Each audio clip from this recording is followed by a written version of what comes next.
Welcome to this Prime Matters discussion. My name is Dr. Joseph Stuart.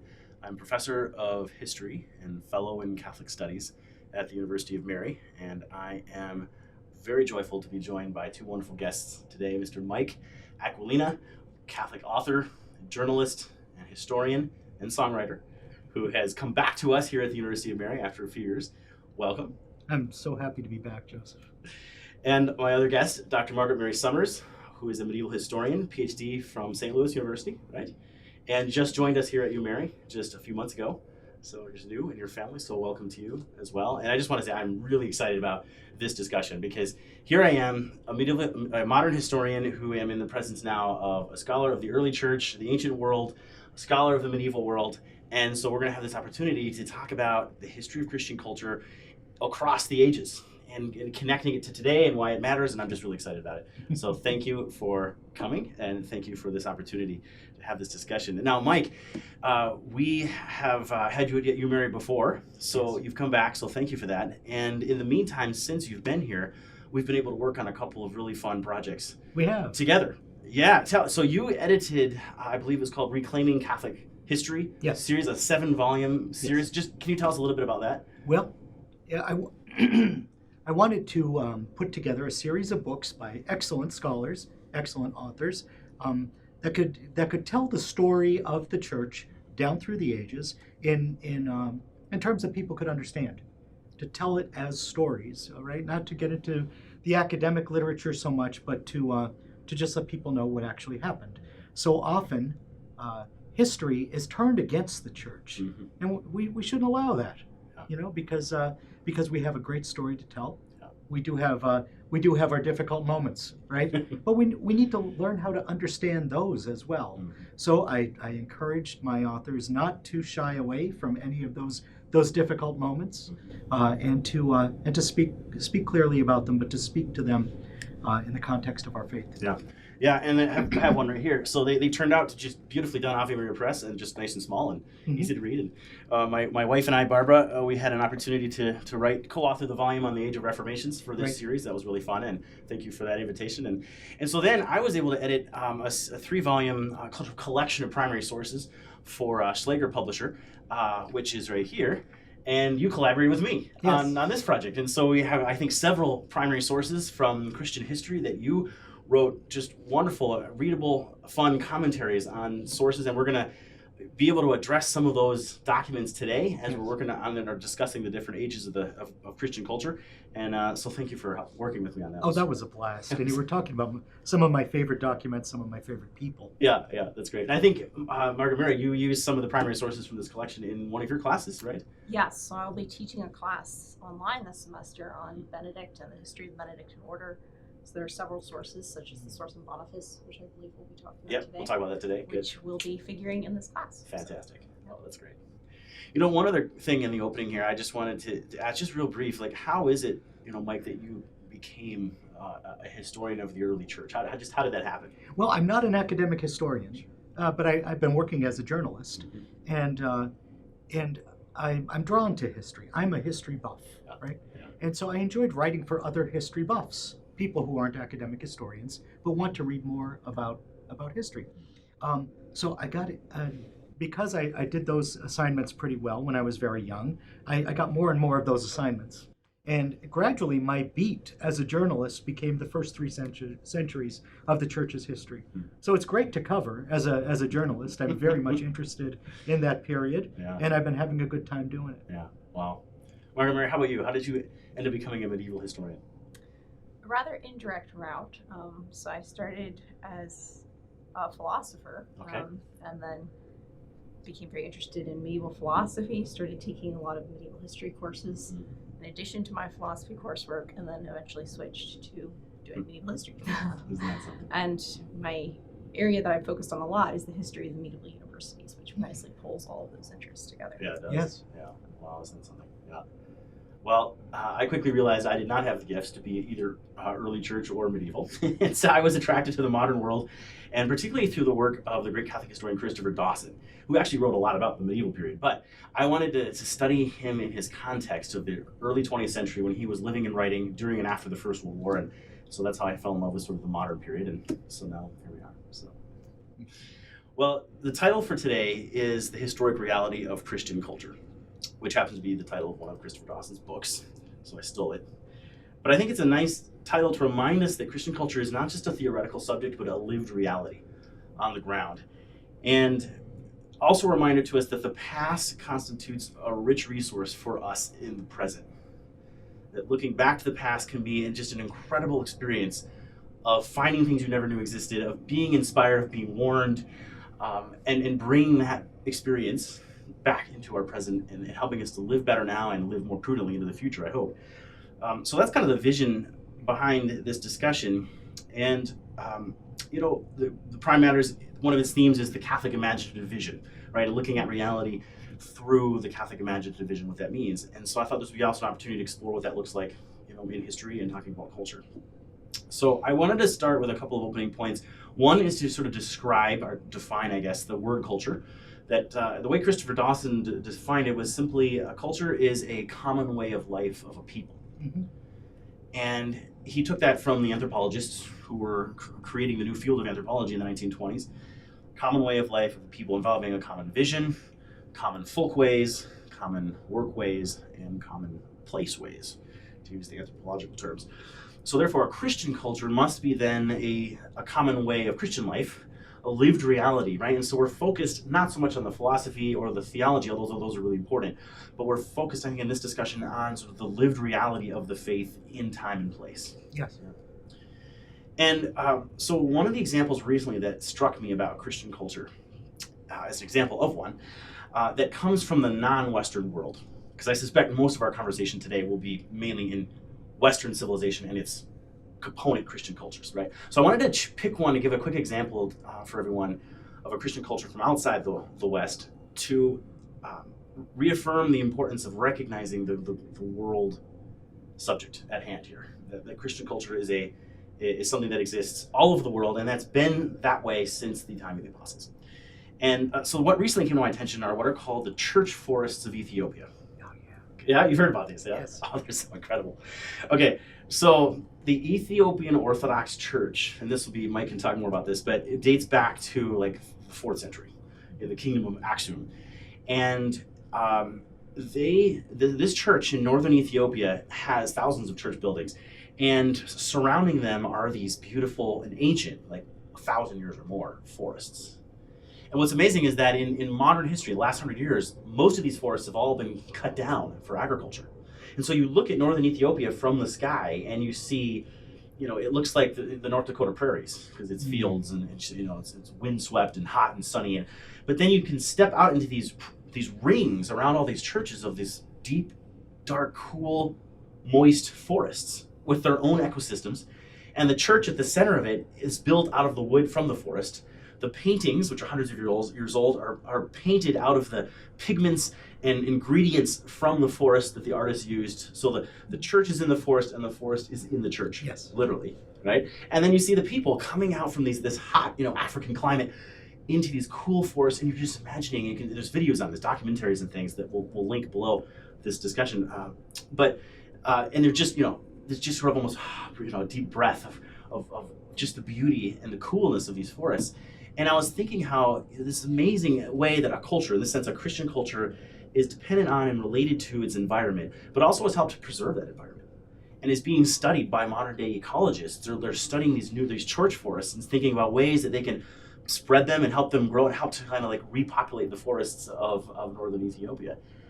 So we have the problem of secularization in our own Western cultures, but over here it's a real environmental, tangible need that these Christian forests are meeting. So with that example in mind, what I want to do is I want to read Christopher Dawson's description of Christian culture and then see what your guys' thoughts are on this quotation, right? So this is sort of an opening quotation here. It comes from his book, The Historic Reality of Christian Culture. Okay, and it goes like this, quote, "When we talk of Christian culture, we ought not to think of some ideal pattern of social perfection, which can be used as a sort of model or blueprint by which existing societies can be judged. We should look first and above all at the historic reality of Christianity as a living force which has entered into the lives of men and societies and changed them in proportion to their will and their capacity." What do you make of that? Well, it sounds like my thinking. As I was preparing my book, Rebels, Riots, and Ruins, right? I wanted to talk about ancient cities and how they were evangelized. And I didn't want it to be just the same cities you read about again and again. Yeah. So I knew I had to have Jerusalem, Antioch, Alexandria, and Rome in there. Right? But beyond that, I wanted to mix it up a little bit. I wanted people to understand that there wasn't just one culture. There wasn't just the Greco-Roman culture that was Christian, that became Christian culture, but it was also the Syriac culture, and it was the Armenian culture. So I included Echmetzin and I included Edessa in there.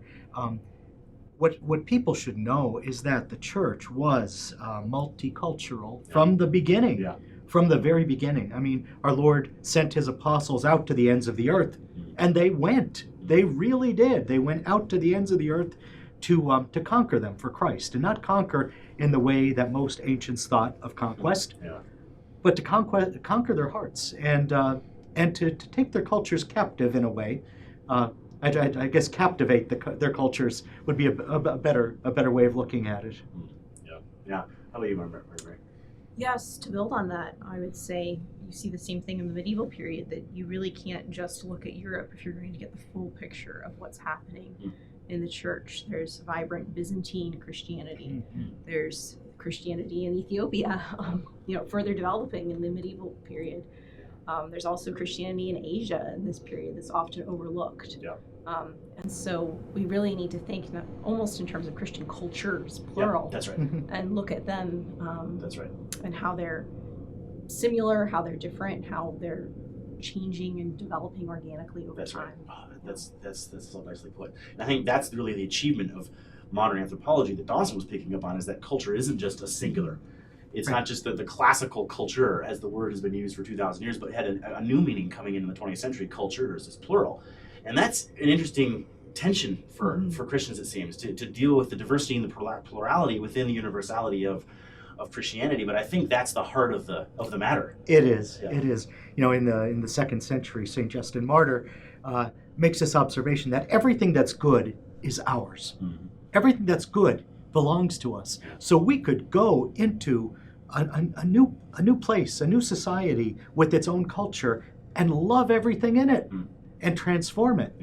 Because the great thing about reading the history of the evangelization of peoples is showing how they became more perfectly themselves. They didn't become something different. They became more perfectly themselves. So the Armenian culture remained an Armenian culture, but it was an Armenian Christian culture. That's right, yeah. Wow. What do you think Dawson means when he says Christian culture is not some ideal pattern of social perfection which we can use as a sort of model or blueprint? We're not just downloading Christianity from the clouds. We're not selling people a franchise.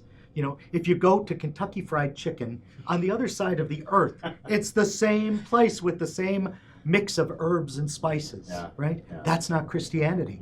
Christianity is a living thing, and it's going to be beautiful wherever it goes, but with a distinctive beauty. That's a local beauty, and that's coming from the people there.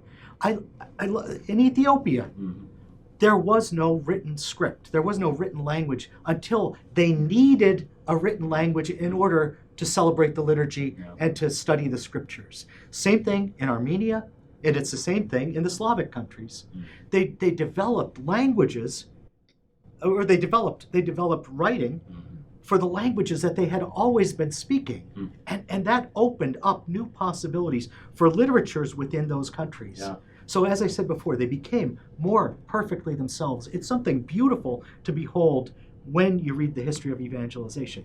Now, the evangelization process wasn't always pretty because you have bad actors. We're still sinners, right? Even though we're baptized. But something good came out of it all. I don't want to make the Christians seem to be superheroes who are coming in, because it didn't always happen that way. But something good came for all of these people. They were able to become more perfectly themselves. Yeah, that reminds me of the work of Dr. Lamin Sana at Yale. He passed away a couple years ago now, but he was born in Western Africa and became really one of the creators of the field of world Christianity as an academic field. Amazing. I recently discovered his work, and he made this argument that you're saying here in a book called Translating the Message, it's called. And he, having grown up in an Islamic family and converting, knew like 10 different languages and was able to translate between civilizations even. He's an incredible man, an incredible scholar. But he is very clear in the significance of Pentecost and the multiple languages that the gospel is entering, and how that has characterized Christian history and culture ever since, in the way that the gospel has been able to penetrate world cultures. And even, he talks about this, even in the cases where the missionaries were bad actors, where they were working on behalf of a king and they were actually assisting colonial powers in kind of almost a certain levels of cultural destruction even. Yes. Even when they were doing that, Yes. they were still, for the most part, translating the gospel into the local message, Yes. which actually empowered the native peoples to later resist those precisely European colonial powers. Yes, that happened in It's- India. yeah. Right. When the Portuguese had them destroy many documents, and you read that now, and Yeah. your heart aches for those lost items, that lost history. Yeah, that's right. And yet the Portuguese also kind of set in motion the events that led to the cultivation of that history, Yeah. and the preservation of the oral traditions, and these epic poems about early Christianity that were even sung by local non-Christians. Yeah. It's an amazing thing, but it all happened largely because of this encounter with the West. That's right. Encounter with the West, and encounter with the Word, Yes. and the possibility of translating between the Christianity and its different languages from the West into other languages. Yes. Rather, in contrast with, say, with like Islam, where you have a sacred language of Arabic, Christianity doesn't really have a sacred language. No. So therefore, it can enter any language equally, in a sense. Yeah. It's fascinating. Wow. Well, so Dawson, in this book that I quoted from, The Historic Reality of Christian Culture, Dawson distinguishes between 6 ages of Christian culture. Rather than just sort of the classical period and the medieval period and the modern period. That's fine, he says, but in reality, if we look at sort of like the growth and like if we look at an age of Christian culture on its own terms, having its own sort of like dignity in a sense, then we can see a certain pattern in which you have like a new challenge. The Christian culture sort of rises to meet that challenge. It's a struggle, it's really hard. Then there's a time of like flowering and sort of like a beautiful new creations of Christian culture. And then there's a new set of challenges. And the old social structures that were created begin to crumble. You have, it seems like the end of the world when you're in it, right? And it begins to crumble, and then that begins like a new cycle almost. Right? It's almost like a cyclical pattern. Mm-hmm. And he talks about the importance of understanding these ages on their own terms. It reminds me of a quote, I think you and I were talking about this, from Ronca, right? The modern sort of father of the history as a field. How to go something like, each age is immediate to God. Stands in direct relation to God. Or stands in direct relation to God. I think it's like a circle, and where God is in the middle, and each age, God's outside of time, so each age is sort of equidistant from God. Mm-hmm. And so God doesn't have like the hindsight bias that we do. And so he's not judging the medievals by our modern standards like we do, unfortunately.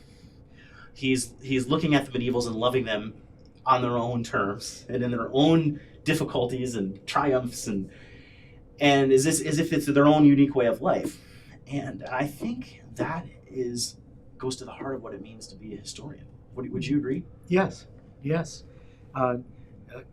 Otherwise, the ancients are inaccessible to us. Mm-hmm. We can't reach them, right? Mm-hmm. They're walled off. So we have to kind of take them as they are, Mm-hmm. assume that we have big blind spots too, Yeah. and assume that future generations are going to judge us perhaps pretty harshly about some of the things that we do and that we allow, that we put up with, Yeah. and go from there. Yeah. What do you think?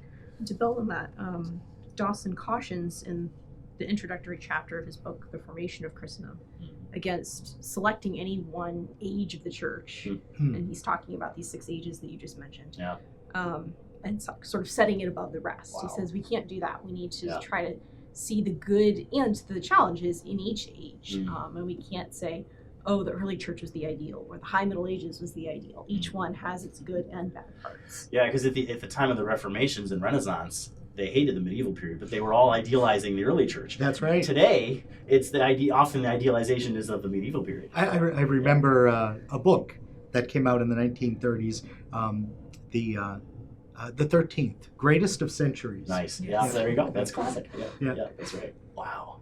Well, yeah, this kind of romanticization or idealization and the kind of nostalgia that feeds affects the way we see the present, right? So our views of history shape the way we judge our present and then choose to live into the future. Yeah, so this is a theme I want after our discussion of these different ages. I want to return to this theme at the end and even consider like how this might be affecting even our politics in modern America. So anyway, that's one thought.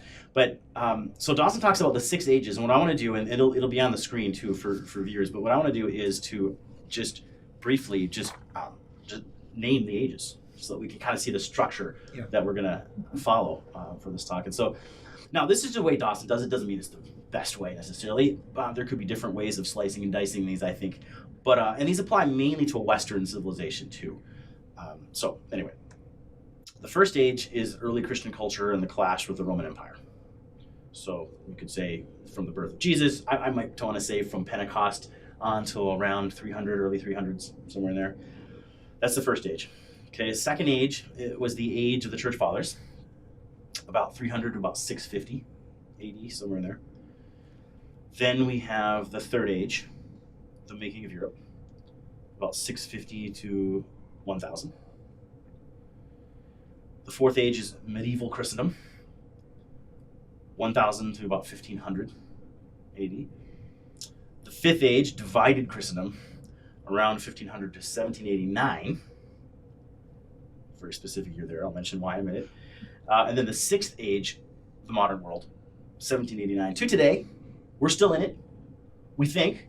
We don't know, because you can't know when you're in it. We don't know when it's over. Some people say, oh, we live in a postmodern age. Maybe. It seems to me postmodernity is more sort of a symptom of late modernity. I'm not sure. But when will the sixth age end? Who knows? But this is Dawson's point. The 1789 is worth briefly mentioning. You know, that's the only specific date we have on here. And that's the year the French Revolution began. And, you know, that's a pretty significant date. Maybe in hindsight, we'll be able to, you know, pick a different, slightly different time. But for now, I think that's the best perspective we have, is that the French Revolution really was an important turning point in modern history. And so that's why that date is so specific. But anyway, so 6 ages. We're in the 6th. And what I want to do is to talk about these different ages. And now there's so much that we could say, obviously. We could have an entire class on each age. So that's impossible. And I think part of the beauty of this conversation is going to be trying to look at the whole, but trying to be specific in certain cases as much as we can. You know? And so maybe what I want to do is just talk about with you both some of the challenges from each age, some of the triumphs, and then maybe some of the reasons that age came to an end. You know? And within that framework, I would like to highlight a quotation, a single quotation from a primary document from that time, right? Coming from this collection of the milestone documents of Christianity. And then that's it. We'll go forward. So how does that sound? That sounds great. Okay. Okay, great. So let's start in the first age.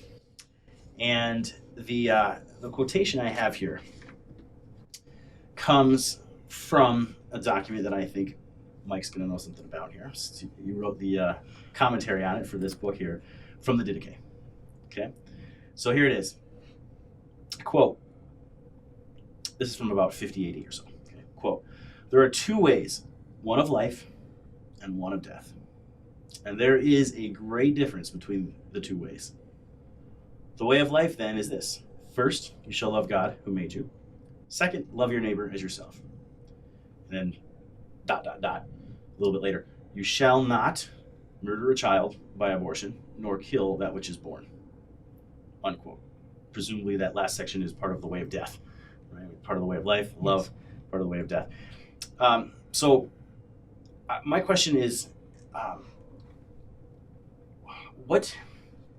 how do you see this kind of almost stark attitude or view of life shaping the Christian culture of this first age, Mike? And how is this this prohibition, this very stark prohibition that almost startles us in our modern world, that you shouldn't kill a child by abortion. What does that tell us about the context of that time and the Christians who were trying to live in it?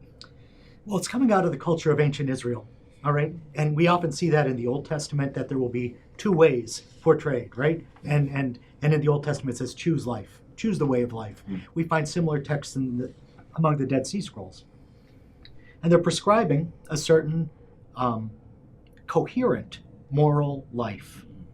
And it's something that was formed through liturgical texts, as we find in the Didache, right? It was formed through preaching. It was formed through the Christian community, which was very small at the time that the Didache was produced. What it did was produce a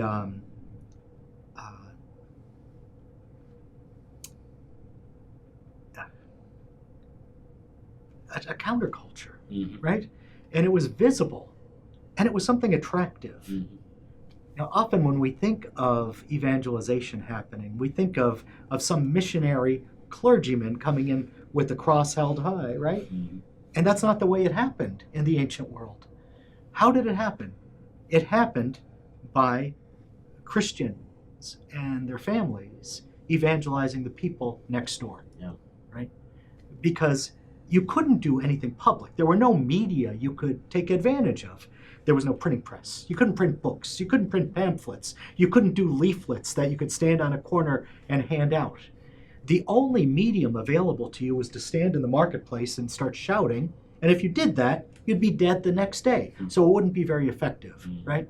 So what you had to do was befriend people and show them what one ancient document calls the wonderful and striking Christian way of life, right?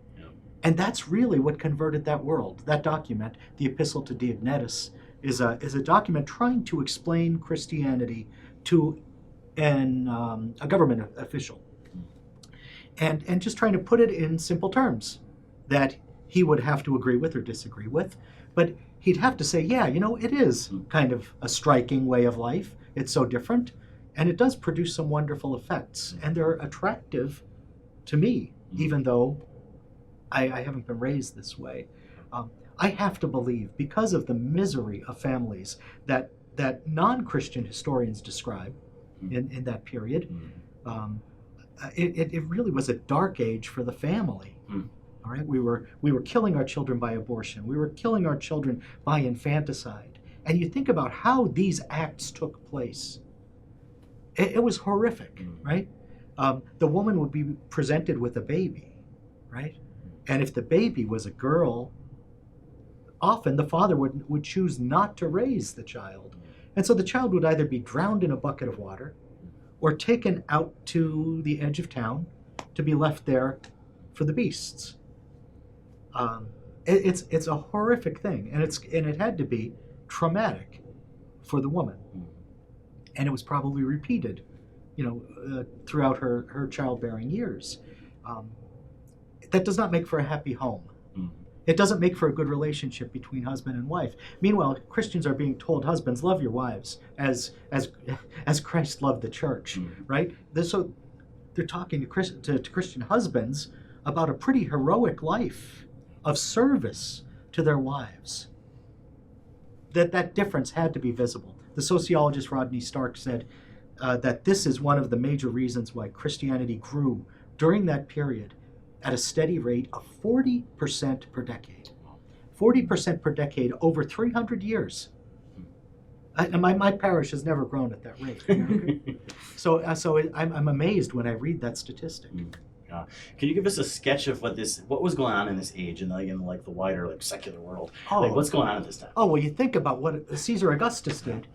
It's phenomenal. He created a postal service. He created a network of roads. He eradicated piracy on the high seas.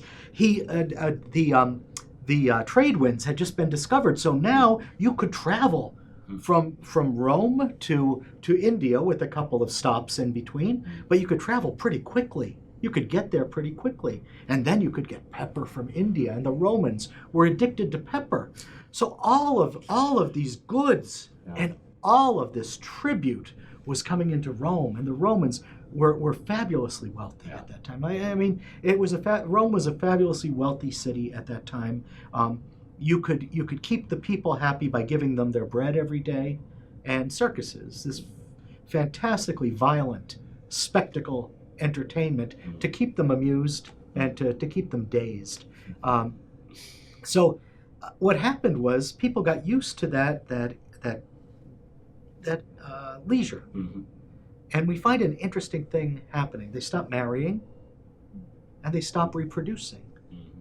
So that even within the lifetime of Caesar Augustus, he is alarmed at the low birth rate among the aristocracy especially. Yeah.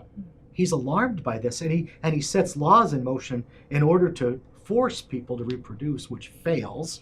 Yeah. And many emperors after him in the next 200 years try different measures in order to encourage reproduction and to discourage sterile sexual acts, Mm-hmm. right? Mm-hmm. None of it worked. Mm-hmm. And yet they noticed, by the 190s, the Severan emperors began to notice that the Christians were different. Mm-hmm.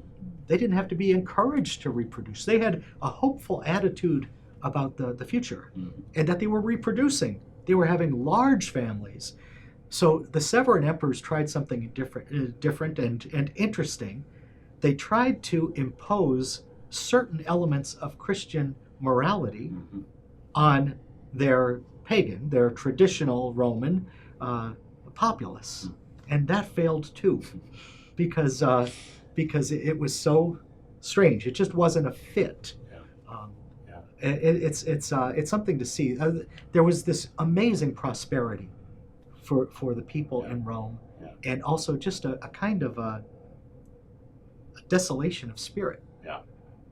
Margaret Mary, as a medieval historian, listening to this and looking back from your sort of vantage point in the 13th century or something, what are some of the leading differences between this early Christian culture, this first age of Christian culture, and the period that you study? What are you seeing there? What's kind of coming out to you there?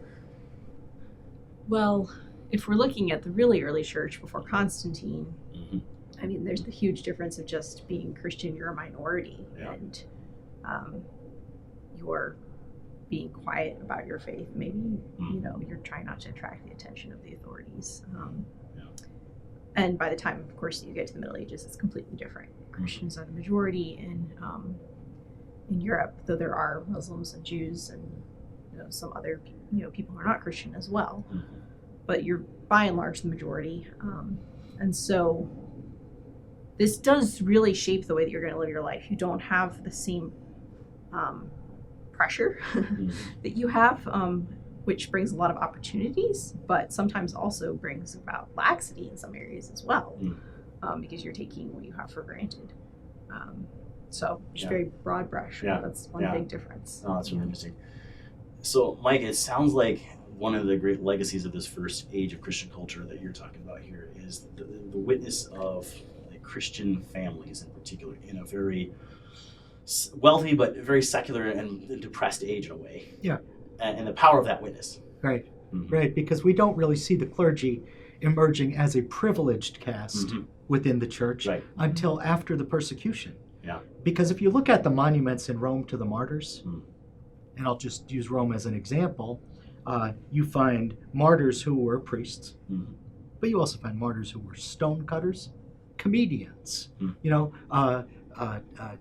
You go down the list and you'll find every trade represented Mm-hmm. among the martyrs, and they were all kind of looked at equally. What we start to notice in the 4th century, and both John Chrysostom and Augustine of Hippo remark on this, Mm-hmm. and they see it as something appalling, that there's a two-tiered spirituality emerging within the church, right? There's this privileged caste of the clergy, and there's the other caste of everybody else. Mm-hmm.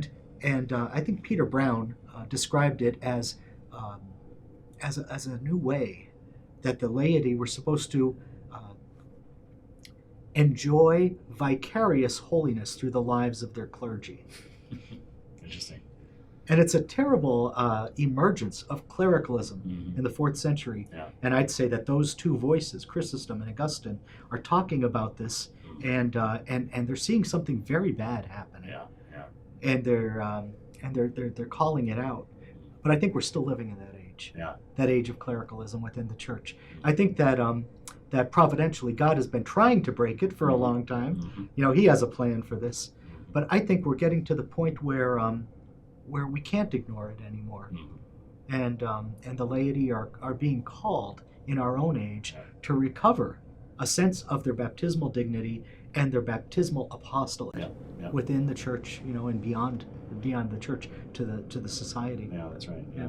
Wow. So this first age, it transitions eventually into what Dawson's calling the second age of the fathers, right? Can you talk about that transition a little bit? Like, is there some kind of a crisis that's happening around 300, or what's leading into something new? It's a crisis of sorts because what happens is all their prayers were answered. Yeah. Right? For 250 years they had been praying for the peace of the church. Mm-hmm. And finally they got it with Constantine. Yeah. Constantine arrives.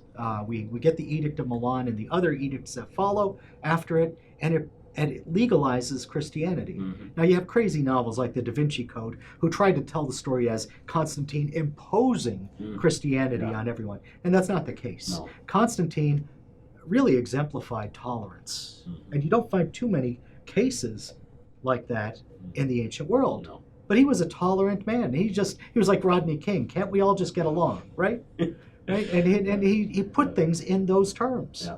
Yeah. And he's articulating this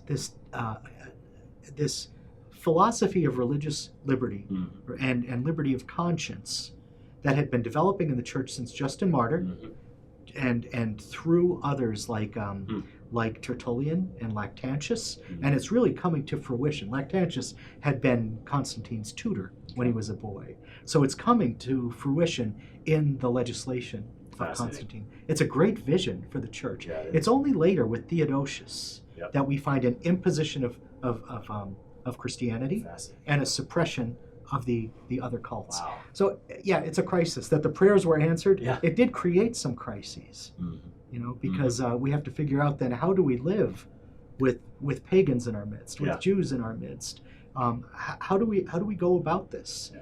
And it's. I remember going through Eusebius's History of the Church with my students, and just toward the end of that book, and the way that he sort of just waxes on and on eloquently about how wonderful Constantine is just amazing.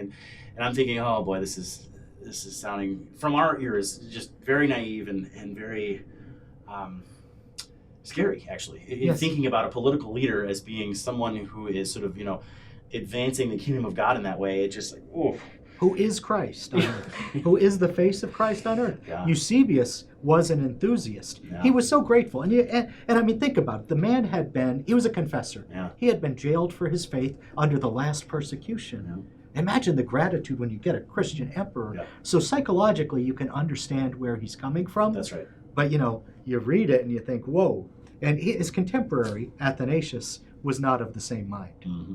He saw the emperor as judged by the church. Yeah. Right? Yeah, that's and right. Ambrose, took that and ran with it. Ambrose really set himself up for martyrdom, though he was never martyred, by pronouncing judgment upon the emperors in the 4th century. Yeah. Wow. Okay, so we've got some themes on the table. We've got family life. We've got freedom of conscience emerging in the early church. What happens to that in later ages, we'll have to see. And then we've got this theme of sort of almost like church-state relations, like the relation between the spiritual dimension of the power of the church and the temporal power of the state. And we've seen those with Constantine, a kind of glorification, at least coming from some circles, of the temporal power, but a hesitation on the side of others. And so I think this will be some interesting themes we can trace forward. Yes. That's great. So I want to put another quotation on the table for us here. Coming from now the second age of Christian culture, 300 or so to about 650. And so the first quotation I gave you from the Didache, that's sort of a Christian handbook, right? For the church, yeah. So this next one is the kind of primary source it is a doctrinal statement, okay, coming from Nicaea in 325.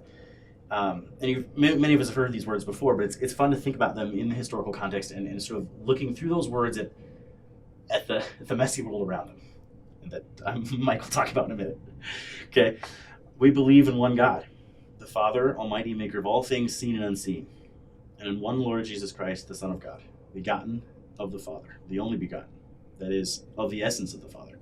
God from God, light from light, true God from true God, begotten, not made, of the same being as the Father.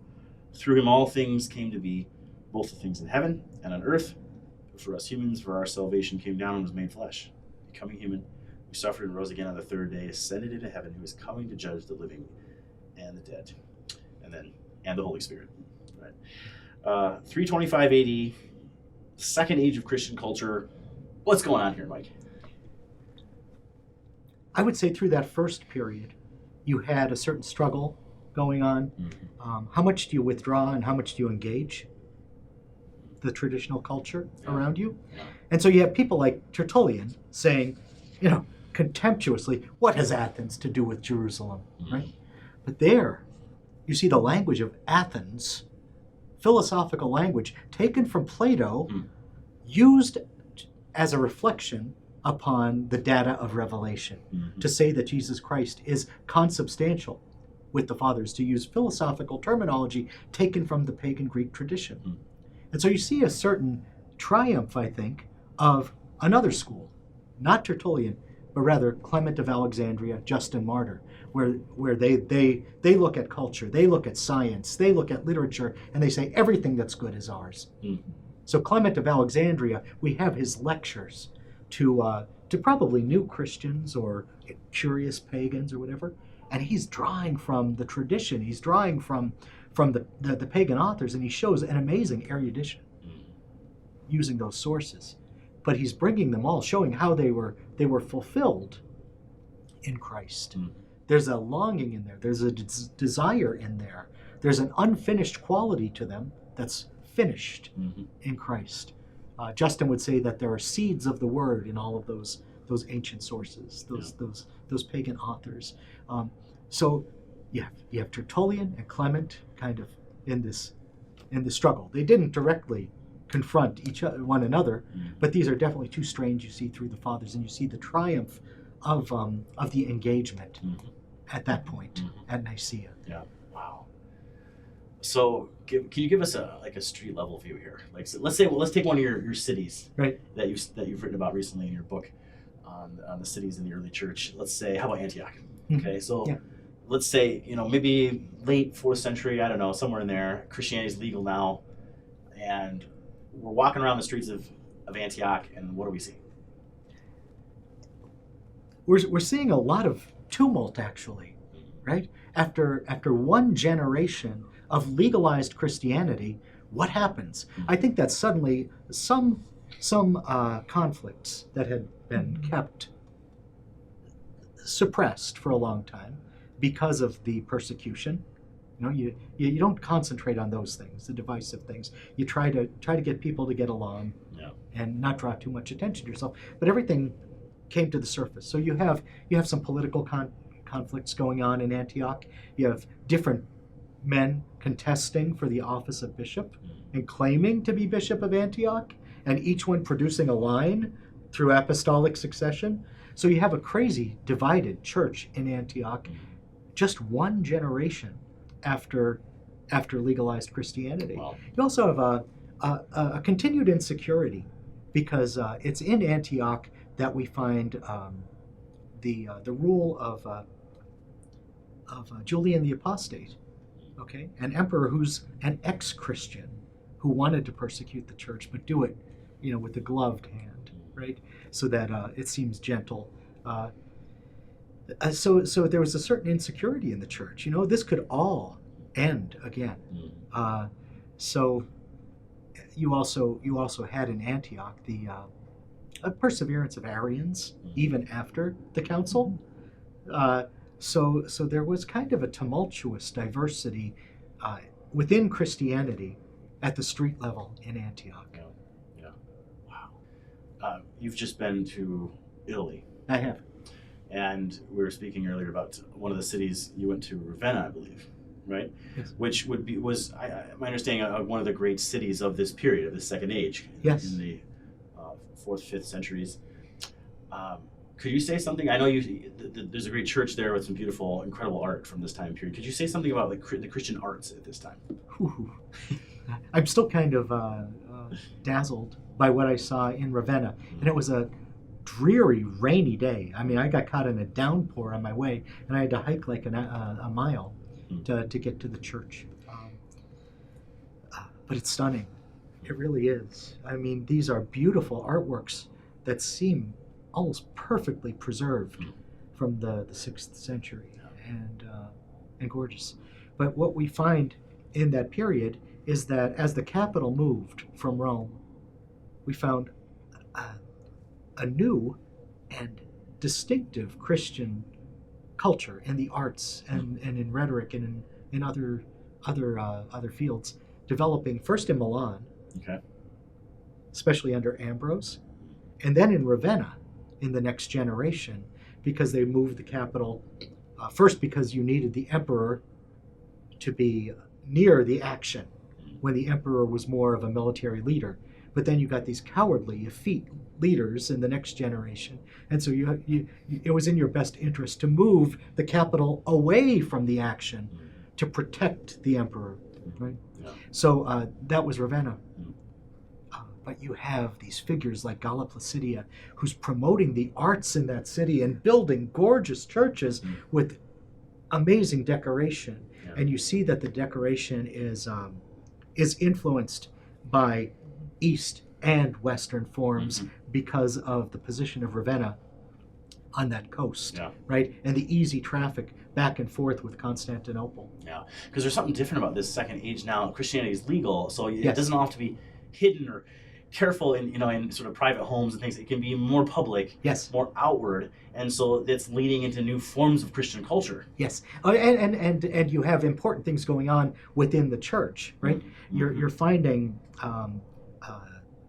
a canonization process, right? Because we end up with the canon of sacred scripture, we end up with the canon of the sacred liturgy during this period, and you end up with certain moral canons as well because of the councils of the church. Yeah. So all of these things are emerging at this time and finding form, and there's a sense in which you have intellectual influences coming from everywhere. Yeah. I love the way Joseph Ratzinger, who later became Pope Benedict XVI, I love the way he talked about it, because he talked about this as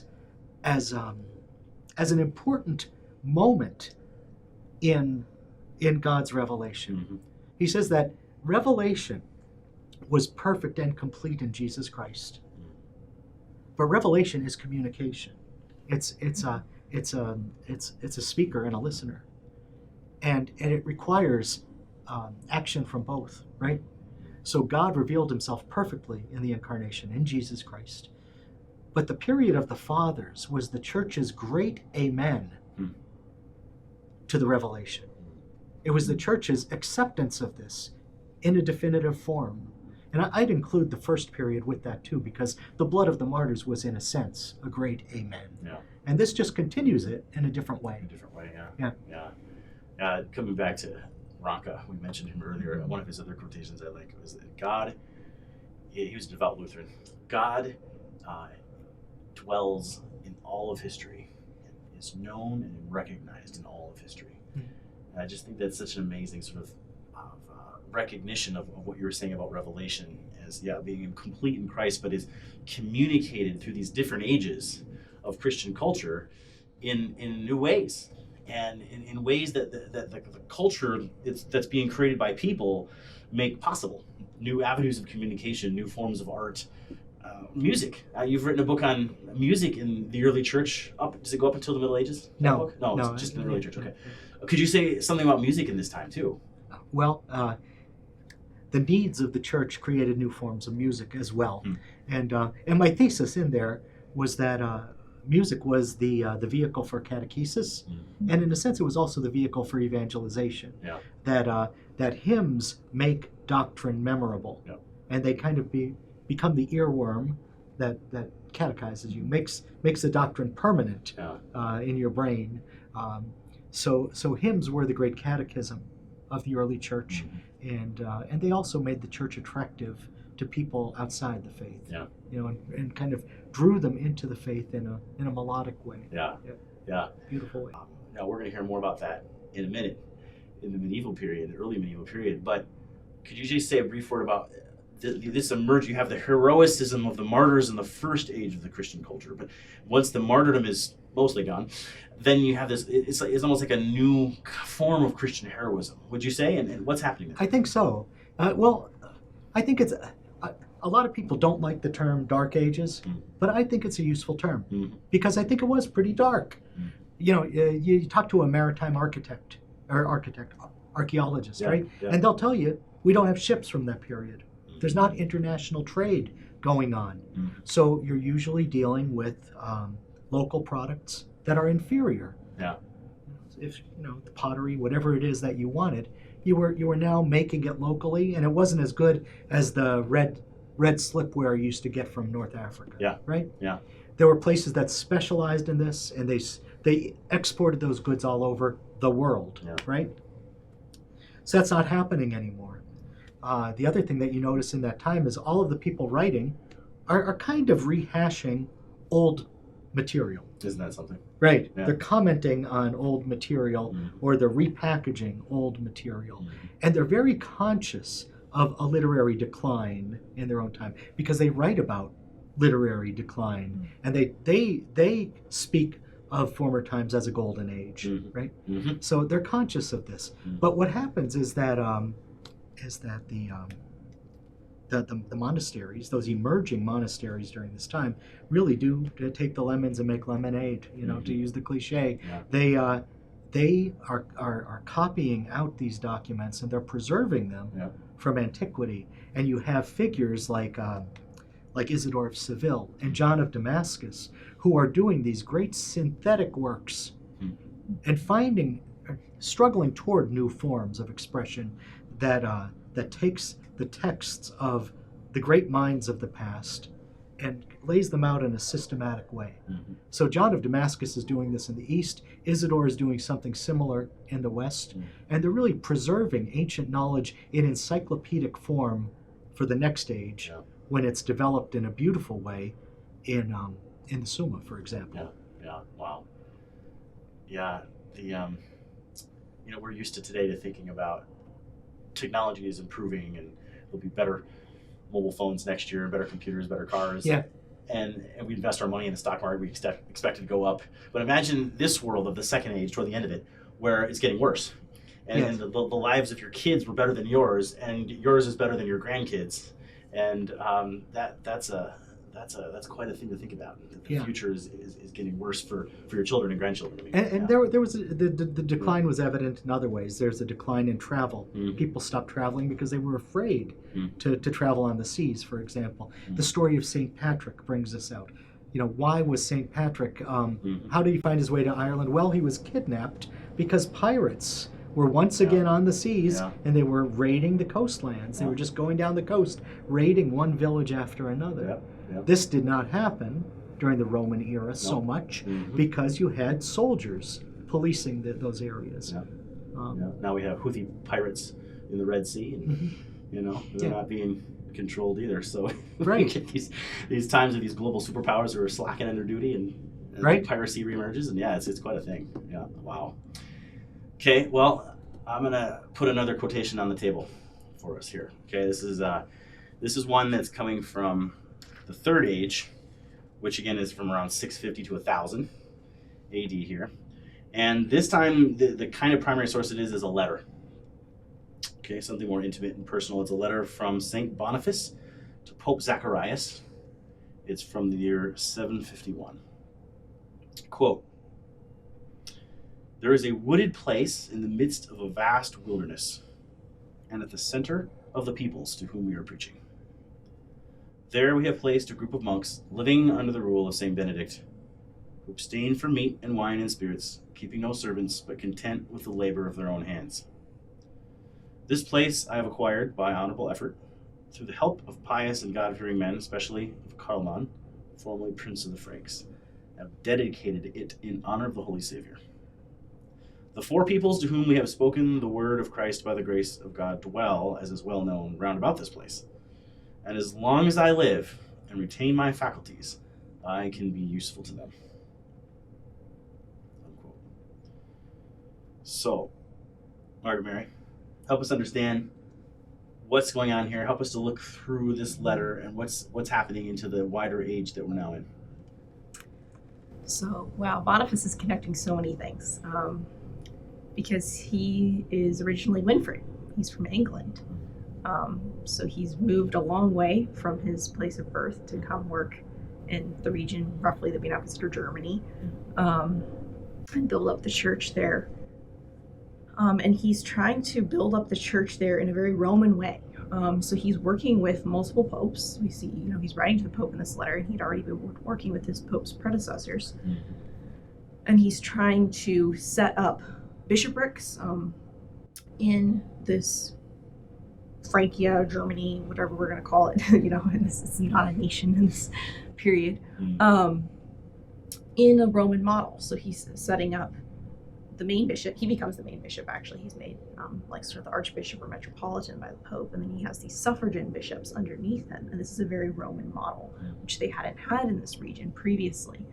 And he receives the pallium from the Pope, this symbolic wool garment that the Pope gives to archbishops as a sign of their office and as a sign that they are working under the Bishop of Rome in their office. And then the other big thing he's doing is spreading Benedictine monasticism, as we see here. And it's fascinating because Benedictine monasticism actually doesn't really take off immediately after Benedict's lifetime. Benedict didn't found an order in the sense that we now think of a religious order. He wrote a rule. Yeah. And it's that rule that later becomes this transforming, force in the history of Western monasticism. And this in particular is the monastery at Fulda, right? Yes. Yeah. Yes, this is the monastery of Fulda, which he says they're living under the Benedictine rule. And the Benedictine rule was associated with the Roman Church because Benedict had worked in Italy. He had studied in Rome, in fact, before he became a monk. And his life and miracles had been made popular by the work of Pope Gregory the Great. And so there's this strong connection in people's minds between Benedictine monasticism, the Benedictine rule, and doing things the way Rome does them.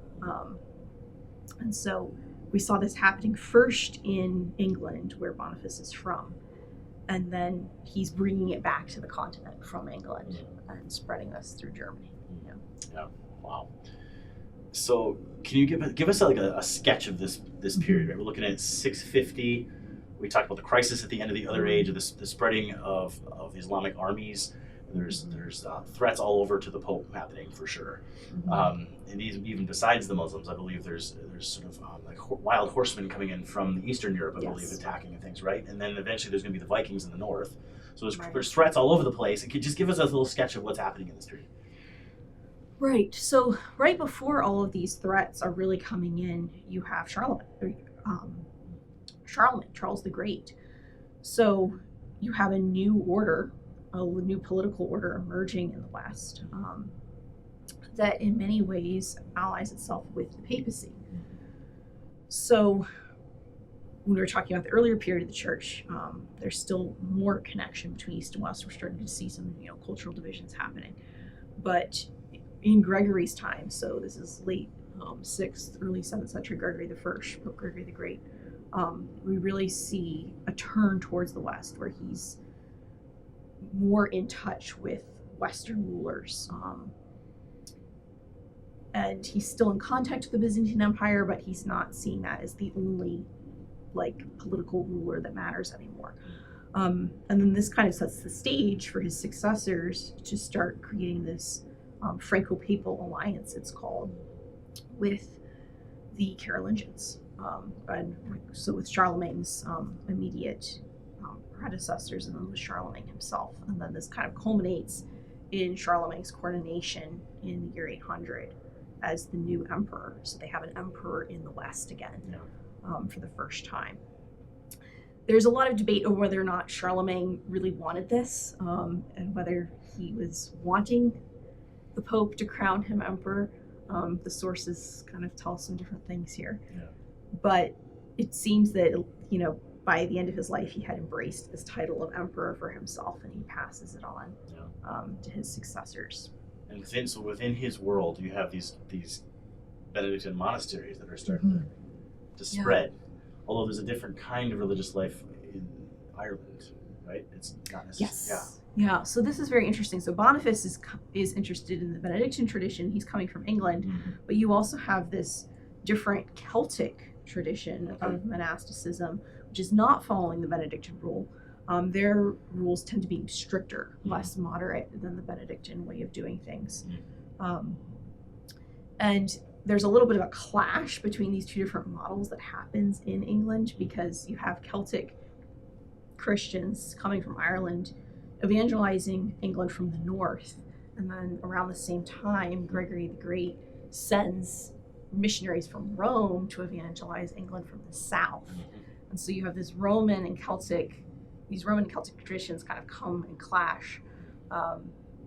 And in the 7th century, they have a synod of Whitby at a monastery in England, where they have to settle, like, which way are we going to do things? Because one of the big issues is the Celtic Christians are celebrating Easter on a different date than the Roman Christians are.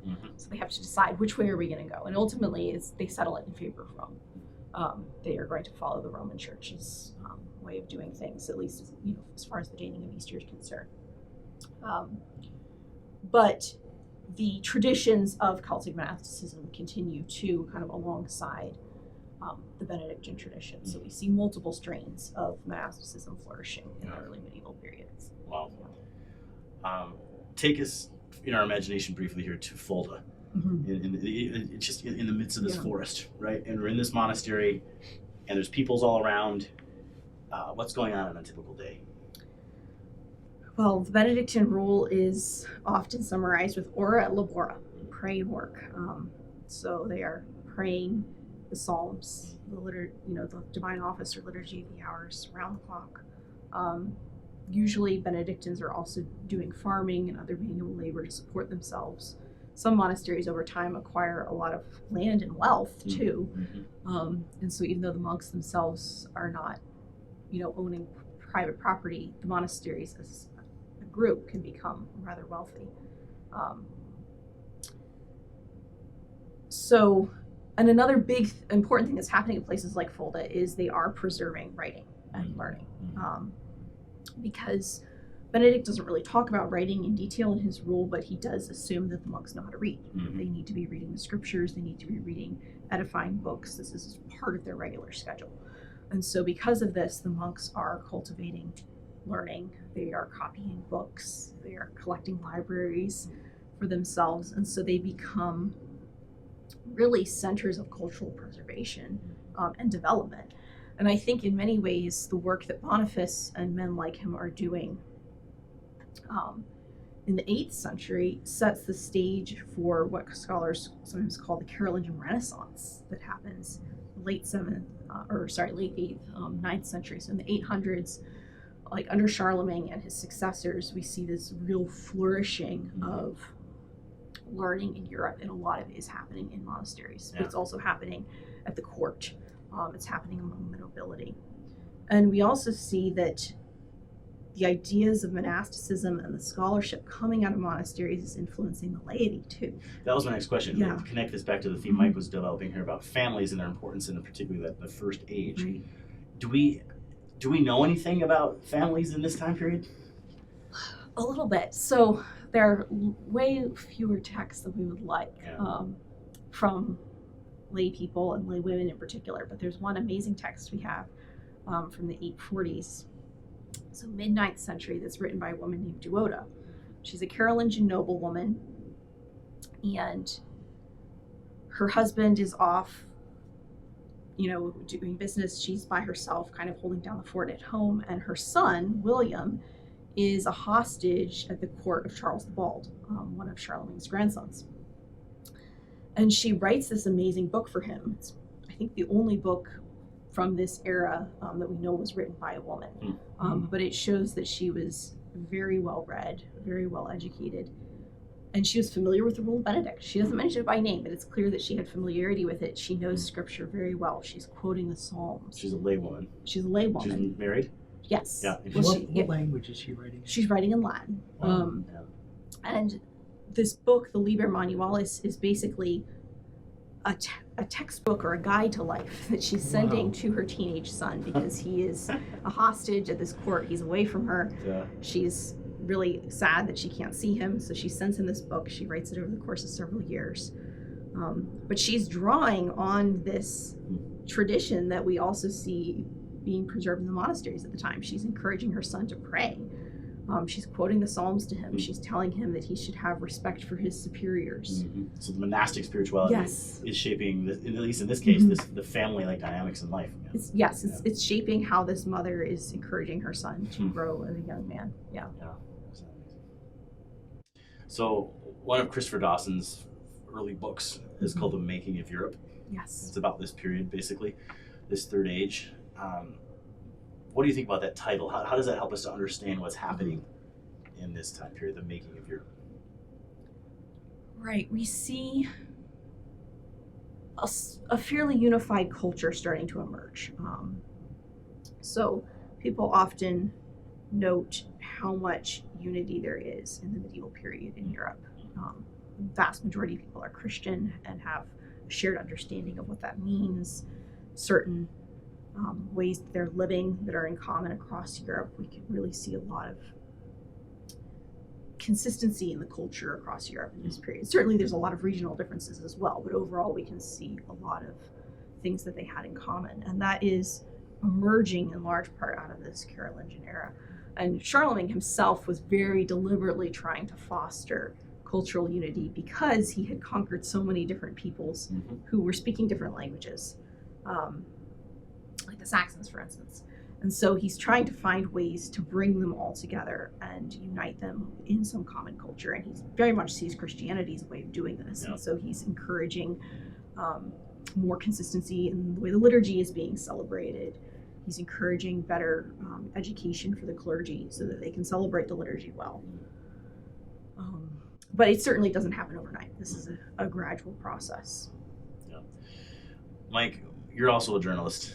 And you're dealing with contemporary issues and things today too in your writing sometimes, right? And so I'm wondering, as you're listening to this sort of meditation almost for us on this third age and this making of Europe and all the things that are happening, what's going through your mind in relation both to the people of the early church, like if only if you could write an article from the medievals about the medievals for the early church to give them some advice, right? Or for us moderns, either way. But what would you do? I don't know. I'm listening to Margaret Mary says, and I am kind of marveling at what Charlemagne was able to impose. But you wonder whether that's possible. Yeah. Or whether it's desirable now, because there's eventually a pushback. Yeah. I mean, yeah. Everyone from Sigmund Freud forward said that modernity is a reaction against what happened then with Charlemagne. You have so many figures saying that. Yeah. It's the the pushback finally coming. So I think that we have to propose things. We have to propose them with clarity, and we have to try to persuade people, but persuade them now the way we did in that first era with our lives. Yeah. Yeah. And by laying down our lives, maybe. Finding new forms. Yeah. We need to reinvent the hospital now. We invented it. Yeah, it needs to be reinvented. And it's become something very different now. Yeah. And it's no longer serving the purpose that it served then, which is to provide universal health care to all comers, even those who didn't agree with us, right? That's right. Yeah, that's what we did in the 3rd century. We established that, we proliferated it, and now it's become something very different. We need to do that act of reinvention that we did in a time of persecution. Yeah. We've got to show our constancy in the faith, and we've got to show an increasing amount of courage in times of soft persecution, as we're experiencing now. Yeah. And we've got to start proposing ideas again that will allow our society to flourish. Yeah. Because it's not flourishing now. There's a lot of misery right now. And it's because of what I call the repaganizing of our culture. Yeah, and Charlemagne had a sense of this too, didn't he? Right? He had a sense that even if he wasn't educated himself, education was important. Yeah. Yes. Right? And so he's trying to help education. That you mentioned the unity, desiring. That seems to be something inspiring from this age and the next age too. Is that there was a pretty high level of unity in the Christian world in the West, at least. But I wonder what's the cost of that unity that Mike was saying, right? Is because my understanding there were forced conversions happening under Charlemagne. It was not always good. Yeah. Right. His own bishops got very upset with him because he tried to force a bunch of Saxons to be baptized. And no, you can't do that. They have to have. Yeah. They have to choose this of their own will. Yeah. So. Yeah. Wow. Fascinating. Good. So what's the transition here to the fourth age? So there's about a year 1000. What's happening around the year 1000 that we can justify thinking of this as the third age, 650 to 1000, and then 1000 to say 1500 or so? What's happening in that transition? So we talked about the three different groups that are invading Europe around the end of the early medieval period. So you have Muslims coming from the south. They take over Spain, basically. Right, and attack France. Even get into France, or what is now France. Yeah. You have the Vikings in the north. You have the Huns coming on the east from the east, and so shortly after 1000, that's no longer a big threat anymore. At least not to Western Europe for the most part. Most of those big threats have gone away. So they're kind of able to settle down to a period of greater peace and stability. And we really start to see a lot of developments happening in the 11th and 12th century. So there's this greater turn towards having more and more things in writing. So people had been writing and keeping documents even in the early medieval period, even the period that's sometimes called the Dark Ages, like when you have the Merovingians before Charlemagne. They were like keeping written records, but we see this turn towards more and more written records. So things that formerly might have just been an oral agreement are now being recorded in writing. Yeah. And historians have access to those yes, which writings. is great. Yes. So there's more dependence on writing. And we use the term Renaissance a lot, Carolingian Renaissance, but there's also the 12th century Renaissance. So perhaps a slightly overused word, but I think it can be useful. And there definitely is this revival of learning in the 12th century, which in many cases is looking back to ancient texts, like the later, more famous Renaissance of the 15th century. Yeah. And then finally, in the very end of the 12th century, we get the rise of the universities, which are really transform things in the area of education. Yeah. And we're still reaping the fruits of that today. We certainly are. Yeah. So we can circle back to that, but I want to mention a fourth quotation here. Yeah. For this age, and this time it is a legal charter between a Viscount Bernard Aton and Abbot Leo of St. Mary of Grasse. I understand it's a Benedictine monastery in the very kind of southern part of France, and it's from the year 1110 AD. We have this amazing document, and here's a short passage from this legal charter. Quote, I make homage and fealty with hands and with mouth to thee, my said Lord Abbot Leo, and to thy successors, and I swear upon these four Gospels of God that I will always be a faithful vassal to thee, and to thy successors, and to the St. Mary of Grasse in all things, in which a vassal is required to be faithful to his Lord. And I will defend thee, my Lord, and all thy successors in the said monastery, and the monks present and to come, and the castles and manors, and all your men and their possessions against all malefactors and invaders. And I will give to thee power over all the castles and manors above described, in peace and in war, whenever they shall be claimed by thee or thy successors. Unquote. So, the typical long sentences of a legal document, but I think there's something fascinating here for us to think about. And maybe you could help guide us through what's happening in this document, and how does this help us understand something that's pretty unique and amazing about this fourth age, this sort of high medieval period, if you will. What's happening here? Yeah, so one thing I didn't really get into, but after Charlemagne, his successors, for the most part, do not rule over a realm as large as he does. So the tendency among the Franks is to split up your property among all of your sons that survive you, and so they tend to kind of break down into all these smaller kingdoms. So that happens under his grandsons. So Charles the Bald, who I mentioned, was only ruling part of the territory that his grandfather had ruled. And so for much of the Middle Ages, there's really very little centralized authority. There's lots of kings who have very limited power, really, or counts, or other lesser nobles who are ruling their own small little territory, and there's very little centralized administration or authority. Which is probably the Benedictine order is that way too. Yes. Oh, yeah. Very decentralized, in contrast with like the Jesuits or even the Dominicans. No, it's very very true. centralized, Most Benedictine houses are autonomous. Yeah. They do their own thing. They don't have, another house that they have to report to for everything, for the most part. Yeah. So in this world, these personal relationships between man and man become very important. And so you have these feudal relationships like the one being described in this document, where it's a relationship of mutual dependency and obligation based on an oath. And so the vassal is taking an oath to his lord. Usually he receives some land from the lord that he can hold. Sometimes you also have these types of feudal oaths being taken when the vassal is being given an office of some type. We even see similar ceremonies happening with the bestowal of church offices sometimes.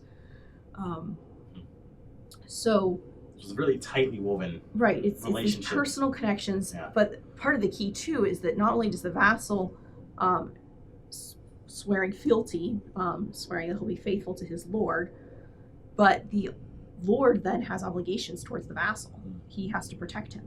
Usually the vassal has to do something for the lord, such as provide military service, sometimes a payment of a fee, but then the lord who's receiving the oath also has to uphold his side of this relationship and protect his vassal. And if he doesn't do that, the relationship's been broken. And they understand this in a religious context too. A lot of these are being sworn on a gospel book, a sacred object. They didn't usually have full Bibles back then as we do now. When they do, they're enormous and they require killing many sheep or oxen to get all that parchment. But yeah, so this is something that they're doing before God, and this is how they're maintaining relationships in a very decentralized society. Mike, I think you made a comment at some point, maybe it was an email or something, but you said something about how when you think of the Middle Ages, you think of like news that's still in the headlines or something. It feels so recent in a sense for an early church man such as yourself. And I was thinking about that, and I was like, because there is something. I mean, there is something about this, like this fealty, this swearing of fealty, and these vows that does feel very emotionally like desirable and like something that me as a modern person might look at and think, we need that today. It reminds me of, we were criticizing earlier, sort of romanticizing earlier ages, but it's no wonder I think that this high medieval period is easy to romanticize because there is something very attractive in it and about it. So what would you say, Margaret Mary, to us, moderns today who are really interested in the Middle Ages and we love them, we admire them? How can we responsibly, draw riches out of this period for us today, do you think? I mean, I think there's a lot to be said for their sense of the importance of keeping one's word, of, having this sense of obligation towards others. In practice, they didn't always live this out very well, so. But the ideal is nice. I will say one thing that does become an issue in this feudal society is that in the document you just read, it's a layman who's taking an oath to an abbot. So this is between a churchman and a layman. And one thing that becomes somewhat problematic is the intertwining of temporal and spiritual matters in the Middle Ages. I've mentioned earlier, like you start to have some monasteries that become very wealthy and have extensive property. And this sometimes means that laymen want to start getting control over them, determining who can be the abbot, for instance. Like, let's make my son be the abbot of this monastery because he's wealthy, and then maybe we can somehow like get a hold of some of these lands for our family. So you start to have ways in which temporal and spiritual things are being mixed up in a problematic way. And this can take multiple forms. It can look like, monasteries that seem to be acquiring more wealth than they really need. And this doesn't look good, to the laity. They're like, wait, you all are supposed to be praying, but you're also getting rich. Like, what's going on here? Or you can have situations in which the laity are trying to control the, who is the abbot of this monastery. So they're not living the religious life as well as they should be because they're trying to just put in superiors who are handpicked because of who they know or who they're related to, and not men who are dedicated to living the monastic life. Wow. So there's serious temptations here. Yes. Toward kind of worldliness and corruption and things. And, Mike mentioned also this, coming into the Second Age, a kind of a clericalism that was emerging. And I know, as a modern historian, that's definitely a problem in the Fifth Age and well into the Sixth Age too. What's going on here in the Middle Ages between laity and clerics? I mean, is there clericalism, and what does that look like in this time? Well, the big issue that they start to worry about in the 11th century in particular is that the clergy are too mixed up in the world. And in multiple ways. So they're concerned about simony. They're concerned that sometimes people are using money to buy church offices. They're concerned about clerical concubinage. So priests in the West at this point are supposed to be unmarried. They're supposed to be celibate. But they have this widespread problem where quite a few priests have a concubine, a woman that they're living with. And this gets into the whole property issue sometimes too, because if you have priests who have sons, they want to pass on their property to their sons. This could alienate church property. So there's lots of potential problems here. And so in the 11th century, the Reform movement, sometimes called the Gregorian Reform movement, because it's especially associated with Pope Gregory VII, although his predecessors had started it, so it did not begin with him. They're trying to purify the church. And free it from this interference of the world as they see it. And they're also trying to make sure that when bishops are being chosen or abbots are being chosen for monasteries, that this is not something the laity or the local temporal ruler is controlling. That these are men being selected by their monks or by other clergy who are well qualified for the office. Now, one of the other themes we mentioned earlier was the universities in this time period that are emerging for the first time. And some of your research has to do with like university life. Can you tell us a little bit about that? Yes. So the universities emerge as out of schools that had in many cases been around for a long time. So Bologna and Paris and Oxford are the earliest universities, and these had already been centers of learning where people had been teaching for a long time. And the universities are basically guilds. Universitas in medieval Latin is a guild. So they're guilds of masters and scholars who are coming together and forming a corporation to protect their interests and to ensure that their work of teaching and learning will be protected. And one of the features we see in other guilds too in the Middle Ages is that they often have a certain shared religious life. So even trade guilds, they often have a patron saint. They will gather a church to celebrate certain feast days together and things like that. And we see this happening in the universities too, that there's this shared liturgical life that happens, especially at places like Paris and Oxford, which have a lot of clerical students. But it happens in Bologna too, where the students will get involved in the life of the local church in Bologna, participate in civic processions. And so we often tend to emphasize the academic side of the university, and certainly that was important. And I could say a lot about scholasticism, why it matters, but there's also this religious culture dimension to the universities. Wow. Okay, so take us to the street level view again. Paris in, say, I don't know, late 13th century or something, and we're looking around on the streets and we're seeing students and people. What's going on a typical day? Right. So if you're a poor student, you need to find a way to fund your education. And so you might be able to get a place in a college. So colleges are originally founded as places that can provide room and board for poor students who wouldn't be able to afford an education otherwise. But this means that your everyday life as a student is going to involve more than just classes, because you're going to have duties to your college or things that they expect you to do. And a big part of this is praying for your benefactors. So people have donated the money to endow this college, to give you an education. And now you're supposed to pray for them or pray for their souls if they're deceased. Wow. So I think of the wall at the chapel here. yes. Yes, Yeah. with the encouragement to pray for the benefactors of the University of Mary. Yeah, that's right. Wow. Well, that's pretty neat. This is still very much ongoing. Yep. But then you start to have quod libera questions, where the students have a chance to publicly ask their teachers questions on any topic. We do this here at UMary too now, with things like afternoon parley. But in the late 13th century, I've run across a bunch of questions where students are asking, so just how much are we actually obligated to pray every day? Like, is it a sin if we don't always get to Mass or say the full Divine Office or things like that? Because they're starting to be worried, like, we're kind of running out of time here. Like, what do we really need to be doing? So there definitely started to be a little bit of tension, I think, between their religious obligations and their academic obligations, which they had to figure out. Do we know anything about like the entertainment life of students, like the fun nights that they had? Because I know that there's brawls and things, right, between students and people in the towns, and so these were wild people. Yes. Oh, there are perennial complaints about students spending too much time in taverns. And actually, the entire University of Paris gets shut down. Wow.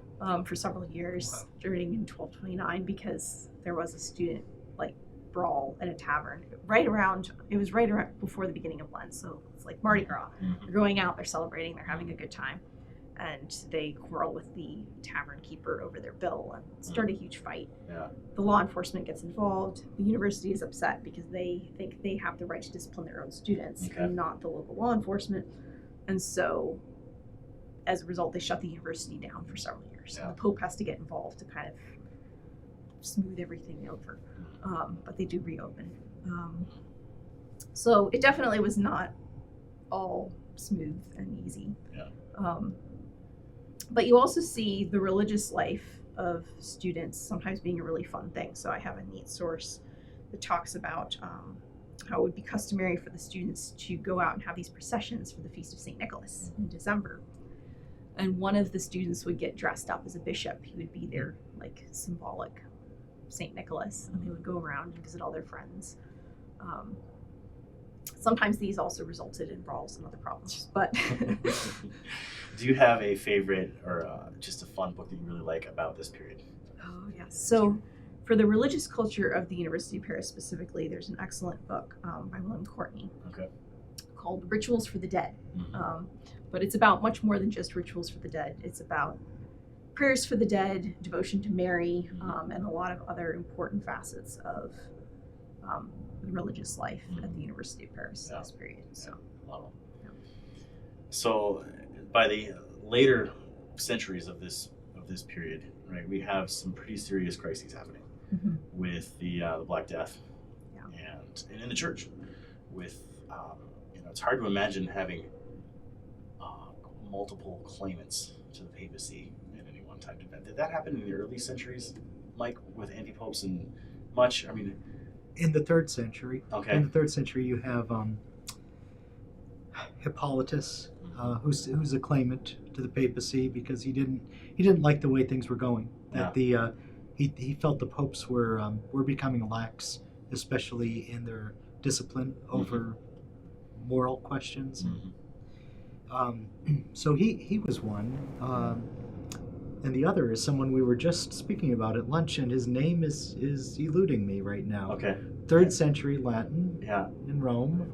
He died as a martyr, but he also was a claimant to the papacy. He also was an anti-pope. So yes, there were anti-popes in the early church. Wow. Every now and then. Every now and then they pop up. Yes. Yeah. Well, it's a pretty serious case in the 15th century for sure. Yes. And 2 and even 3 at a time. And not only that, but you have an increasing prosperity, and the kind of the wealth of the early centuries of Christian culture is coming back with new trade and things, and so you have rich popes in the 15th century, and that wasn't always very conducive to holiness. I believe, if I'm not mistaken, there is only one saintly pope between the late 1300s and St. Pius X in the early 20th century. There's a big gap, yeah. St. Pius V, I believe, in the 1570s, I think. He's the only one in, what is that, about 600 years? No Pope Saints? Wow. That's pretty intense. So I guess maybe the crisis that's happening at the end of this period of the Fourth Age is within church leadership, and it's within trying to recover from the Black Death and things. And so it kind of, there's a new sense of decline in it almost. Would you agree with that interpretation? Yeah, so the power of the papacy, the power of the popes to command the respect of everyone is really weakened, not only with the schism, but even before that with the Avignon papacy, where they spend so much of the 14th century living away from Rome, away from their, I mean, the Pope is the Bishop of Rome, so this is a problem. And it seems like every age has its own version of need for clerical reform, but the late Middle Ages certainly had its own problems with clergy who were corrupt, who were not living good lives, being models of virtue. So we see a lot of complaints about this in the late medieval period. At the same time, there are good things happening too. And I think sometimes we overlook how vibrant the life of the late medieval laity sometimes was. There's been a lot of work done in the past few decades on medieval parish life. So Augustine Thompson, for instance, wrote a book, Cities of God, on parishes and the life of the medieval laity in high medieval Italy, in the communes. And then there's the work of Eamon Duffy on late medieval England and parish life. So it's a complicated time. I think we can see that there's a lot of problems, a lot of need for reform, but a lot of vibrant things happening on the parish level as well. Yeah, that's right. Wow. So the Fifth Age, I could pick up what you're talking about, reformed, leading to the Reformation, but I actually don't want to do that. I want to give, here's a fifth quotation. This is coming from a manuscript report.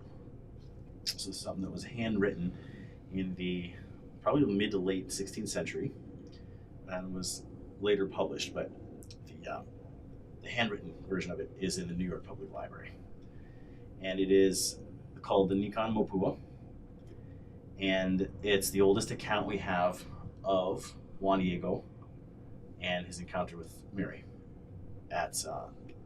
in Mexico City, or just north of it, just nearby it, on Tepeyac. And so in other words, it's the oldest source we have about Our Lady of Guadalupe. And here's the quotation. By any chance am I worthy? Have I deserved what I hear? Perhaps I'm only dreaming it. Perhaps I'm only dozing. Where am I? Where do I find myself? Is it possible that I am in the place our ancient ancestors, our grandparents told us about, in the land of the flowers, in the land of the corn, of our flesh, of our sustenance, perhaps in the land of heaven? So I think this is an interesting quotation because it shows that Juan Diego, who was a devout Christian native Aztec man in the 16th century, is interpreting his experience of hearing the beautiful music coming from the top of Tepeyac. That's sort of drawing him up to the top of the hill to talk with Our Lady. But he's interpreting his experience of being in heaven through the imagery of his ancestors, his pagan ancestors. And so for me, this is a classic case of acculturation, of when two cultures, you have the Spanish Christian culture is coming in contact with the native culture in the global expansion of Europe that's happening in this new Fifth Age.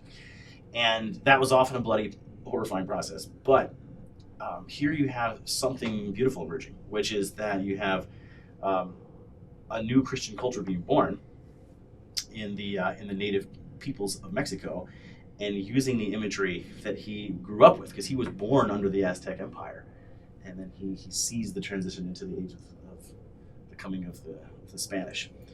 And so I guess for me as a modern historian, what I'm interested in is seeing how this Fifth Age, so from around 1500 to 1789, we could also call it the early modern period, it's often called that too, But we have Christianity is spreading beyond Europe. Now we saw that we know that happened in the early church for sure. But we did, at least in the West, see a certain contraction with the coming of Islam, and plus there were parts of the world that weren't known, right? And so with Columbus and Vasco da Gama and others, we have global exploration starting, and suddenly we now have Christian cultures emerging in the Americas, and then eventually in Eastern and Southeastern Asia, and in the islands, and all across the globe. And so this process of Pentecost from the first age is continuing here in new ways. And as Mike was talking about earlier, these missionaries would study the language, the Nahuatl language of Juan Diego, for example, and they would work very hard to create written versions of it. Mm-hmm. And so Antonio Valeriano, who probably wrote this Nican Mopua, probably knew Juan Diego, was hearing these stories from Juan Diego and then writing this down. He was a native, but he had learned how to write his own language, and he's recording it. It's just an amazing thing to think about. And so I think I want to decenter the story of the Reformation for a minute, because I think there's a bigger story actually happening in this time period of history in which Christianity is becoming the first truly global religion. Before Islam, before other missionary religions like Buddhism, before any other religion in the world, Christianity was on every inhabitable region of the globe by 1670s, when the Dutch Calvinists built a great church down in South Africa. That was the last region of the world for Christianity to like dwell in. And so this Juan Diego is a testimony to me to this movement of Christianity, and I think it's also a testimony of what we were talking about earlier with the Constantine and sort of the forced missionary approach, which did last into this period, and the Spanish unfortunately were carrying it out sometimes. And it's almost like the situation in Mexico was so bad and so sad and so horrible. It's almost like there needed to be divine help. Yes. To help figure it out. Yes. Yeah. Because they tried everything. They tried doing things by force. That's right. That didn't really work. They tried proposing it. That wasn't working. Mm-hmm. And it's this extraordinary intervention Mm-hmm. that took place there. Yeah. And then Christianity spread so rapidly That's right. that within just a few years, you have a replacement Yep. of the millions of Catholics who had been lost through the Reformation. That's right. If you're looking at global numbers, Yep. suddenly you have these millions Not yet 9 million conversions. entering Yeah. the church, willingly going forward. Yeah. And it's something that had been impossible, that had been proven impossible by all human means. That's right. It had to be a direct intervention. I think that's right. And the document is so beautiful. It's just incredibly yeah. moving in the very beautiful and personal language that Mary is using toward Juan Diego and the way he responds to her. And he's very humanist. I mean, in this quotation, by any chance am I worthy? I mean, he's in the presence of such beauty, and I think most of us would ask that question, and just a feeling of unworthiness of being, but that's very human. And it's like, well, that's not the point. The fact is that this is a gift that Mary wants to give to you. You know, she almost specifically says that. You know, in my own personal love for you, I want you to have this, this gift and this encounter. And it's very moving. I can hardly read it without tears. But it does raise the question, Mike, about, Mary in history. Mm-hmm. And this is something I think you and I have talked about Yes. before, I think. But what does that look like in earlier centuries of these ages of Christian culture and devotion to Mary? What does that look like? I think that she's always present in some way, and she's always present presenting a mother's face, doing what a mother needs to do at that moment, right? Mm-hmm. She was the great protector of Byzantium. Mm-hmm. It was the first face you saw when you were entering the city, Wow. right? We find her so beloved by the Byzantines that as all of those eastern lands fell to Islam, it's as if they had to preserve Marian devotion in some way, even in Islam. Even in Islam, I've heard that. Yes. Right. That Mary is one of the women mentioned in the Quran, I believe, and that there's a great devotion to Mary in the Islamic world. That's quite fascinating. And then you have her presenting in different forms in later times. You mentioned the Black Death, and and we have these new art forms emerging at the time of the Pietà, Yeah. which, you know, we know the magnificent Michelangelo Pietà that's in St. Peter's Basilica in Rome. It's you know, we consider it one of the greatest artworks of all time. Yeah.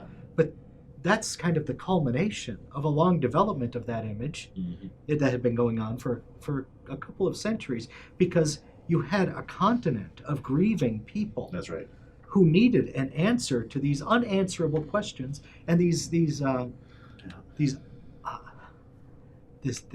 unutterable sorrows. Yeah. And the answer is the mother of God, Mm-hmm. you know, holding her dead son in her arms and weeping with them. Weeping with them. That's right. You know, for the same loss. Yeah. That's profound. Yeah, it is. So you have this development of Marian art that always preserves some expression, maternal expression, that is needed in that era, going back to Byzantine times, you know, forward. Yeah. And what's amazing is, you know, I go over this with my students in the Catholicism in the Modern World class, and Ignatius Press has this beautiful book on Our Lady of Guadalupe. Just amazing. And it tells the story of Juan Diego in this document, but it also tells the story of the wider Aztec culture and how brutal that was. Yes. So there's brutality on both the Spanish side and the traditional Aztec side, that's for sure. But then it talks about the role of Mary specifically in Mexican culture and history, and in the liberation of Mexico. You know, images of Our Lady of Guadalupe were on like the banners of the armies fighting against Spain and things. So it's really amazing. She becomes a liberation figure. Yes. And then the other legacy that I wanted to mention briefly was just that the intellectual tradition, the Catholic intellectual tradition that goes back to these early hospitals that we mentioned, of scientific work that's emerging in this fifth age too, with the great scientific revolution in the 1600s, and many of those geniuses were Christians, for sure, both Protestants and Catholics. That intellectual tradition has now engaged with the image of Our Lady of Guadalupe, and there's a whole center for the scientific study of the image, because the weird thing about it, whatever you might think about it, but the weird thing about the image is that it still exists. Yes. It's made out of material that normally is completely decomposed and gone after 40 years. And so there's no explanation of why this thing still exists, and you can still go see it. And then there's many mysteries that are connected to it that we've discovered through ophthalmoscopes and the science of the eyes, and we can look inside and see the images reflected there. And it just, there's things about it, scientifically speaking, that weren't even known at the time. So how could a painter have actually painted it according to scientific principles that weren't known until the 19th century? That's right. That's quite a mystery. Right. And so you just, you know, you look at this and you're like, wow, Mary, this is sort of a work of genius. It's a work of genius beyond anything we can possibly imagine. We haven't even unpacked all the mysteries that are there for sure either. So anyway, for me, this is one of the great moments in this fifth age and this early modern period. And I think you're right. This the sort of the maternal comfort that's coming in a time of terrible crisis, not just the corruption in the church, but all the confusion in Europe with metaphysical truth claims.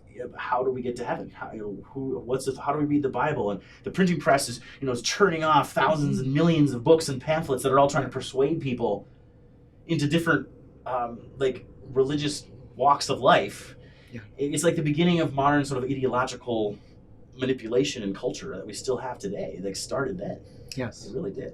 Well, you think about what drove the Reformation forward. Yeah. What was the printing press and these pamphlets that were coming out? That's right. For the first time in history, this was possible. Yeah. Right. Yeah.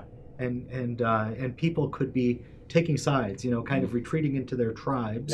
Yep. Based on these pamphlets. That's right. And instead of that witness that you talked about earlier of the witness of our lives, it was more like, well, let's just crank out more pamphlets and let that be our witness. And it's Facebook in slow motion. That's right. Yeah, that's it. Yeah, exactly. It's like it's the precursor to our own digital age, which it literally is. Yeah. So there's a lot going on. I think this is a time when people are starting to rediscover the importance of religious freedom that you mentioned earlier, that maybe was sort of obscured in the Middle Ages a little bit, partly because of the unity that was already there. It wasn't seen maybe as a high priority. But when you have a new pluralism emerge after the Age of Reformations, during it, then suddenly the question, and with dealing with new peoples like the Aztecs and Native peoples, the question reemerges of, how do we protect the common good of a society and of our culture for the truth, and also protect human freedom? And I don't have the answer to that. I don't think anybody does. Yeah. But that became a key question. And one of the people that rose up to try to answer that question, Bartolomé de las Casas, was a great Spanish Dominican who went through deeper conversion because he'd owned slaves and participated in the colonization of Cuba and all kinds of horrible things. Went through a crisis and a conversion and began to write about how the native peoples have a different way, but that they're human and that we must, respect their dignity. And it's really a beginning of human rights as we understand it today. As human rights is something that's universal and inheres in the human person, not just in Christians or not just like the rights of the church or something like this, but no, it applies to everyone. And then that, I think, helps to lay the basis for rediscovering religious freedom, but it would take a while for that to play out. In fact, some would say probably fully not even until Vatican II, in our own age. So that's one theme that's coming back, I think, for us. And another one is this relation of church and state that we've been kind of tracking too. Yes. So we've got one of the weaknesses, and I think Dawson points this out, one of the weaknesses in the Fifth Age for Christian culture was its heavy dependent reliance on the Catholic monarchies, particularly Spain and France, but also in the Holy Roman Empire. And so while the kings were sending forth missionaries across the world and they were funding the ships going, that's great, there were, instances where, the Pope couldn't even pick bishops. He could sort of rubber stamp his approval and things. But the political leaders of the day were so involved in the church that they just sort of went together. And, France, the Gallicanism in France meant that France was almost as independent from the papacy as Anglican England, in a sense. It was like the Catholic version. And that created some serious problems when the problem of religious freedom and the problem of Catholic absolute monarchies met in the late 1600s with the expulsion of the Protestants from France, with what's called the Revocation of the Edict of Nantes, when the King Louis XIV decided that Protestantism would be essentially banned. You could still believe privately, but you couldn't exercise your freedom of religion. And so that reminds us of the importance of our First Amendment in the Constitution, the free exercise of religion, not just belief, free exercise. And that's born out of difficult historical experience in this Fifth Age that we're looking at, and it's just... Yes. And it's interesting, when we do get to the next stage, that Thomas Jefferson, in trying to craft, in trying to articulate this idea of religious liberty, goes back to Tertullian and Lactantius. Fantastic. His copies of them in Latin are marked up. Is that right? And that's where he got his ideas. So he recognized that it is this notion that came out of early Christianity. As I said before, first proposed by Justin, developed by Tertullian, right, and then Lactantius, and then Constantine. That's amazing. I recently saw Charles Taylor, the Canadian philosopher. He makes this point in an essay he wrote, or a lecture he gave, called "A Catholic Modernity?" ? And he uses the interesting phrase, "the breakout from Christendom." The breakout. And I've always struggled to figure out how to create a narrative, understanding what happens after Christendom. Is it good? Is it bad? How do we understand it? And he tries to put that in neutral terms, in the sense that the breakout of Christendom certainly had many problems. But it also was necessary for solving some of the problems of Christendom. Yeah. And that's the deep irony. Yes. It's the deep irony of moving into this Fifth Age, is that the Reformation and the religious pluralism that emerge in the different brands of Christian culture now, not just by place and ethnicity, but now by creed even, are forcing a rethink of deep truths about religious freedom and things that had been seen more clearly in the early church. Yeah. I think we kind of have to arrive there if we believe in divine providence. Mm-hmm. Yeah. Yes. And I think that at the end of this period is the French Revolution, and it seems to me, as painful as it is for me to admit, because I've always been fascinated with the French Revolution and how horrible it was for the church. Yes. But if, like you said, if we believe in divine providence, then whatever horrible thing happens, somehow God is going to bring good out of it. And so that raises a scary question for us: what good came out of the French Revolution? Can we even ask that question? Sometimes it feels that way. And I've been grudgingly led into certain insights about this. One, it actually has to do with hospitals, because the hospitals in the medieval period, some of them were getting quite moribund, and sort of caught up in a kind of mentality where you went to the hospital to die, essentially. And so they were very, just very.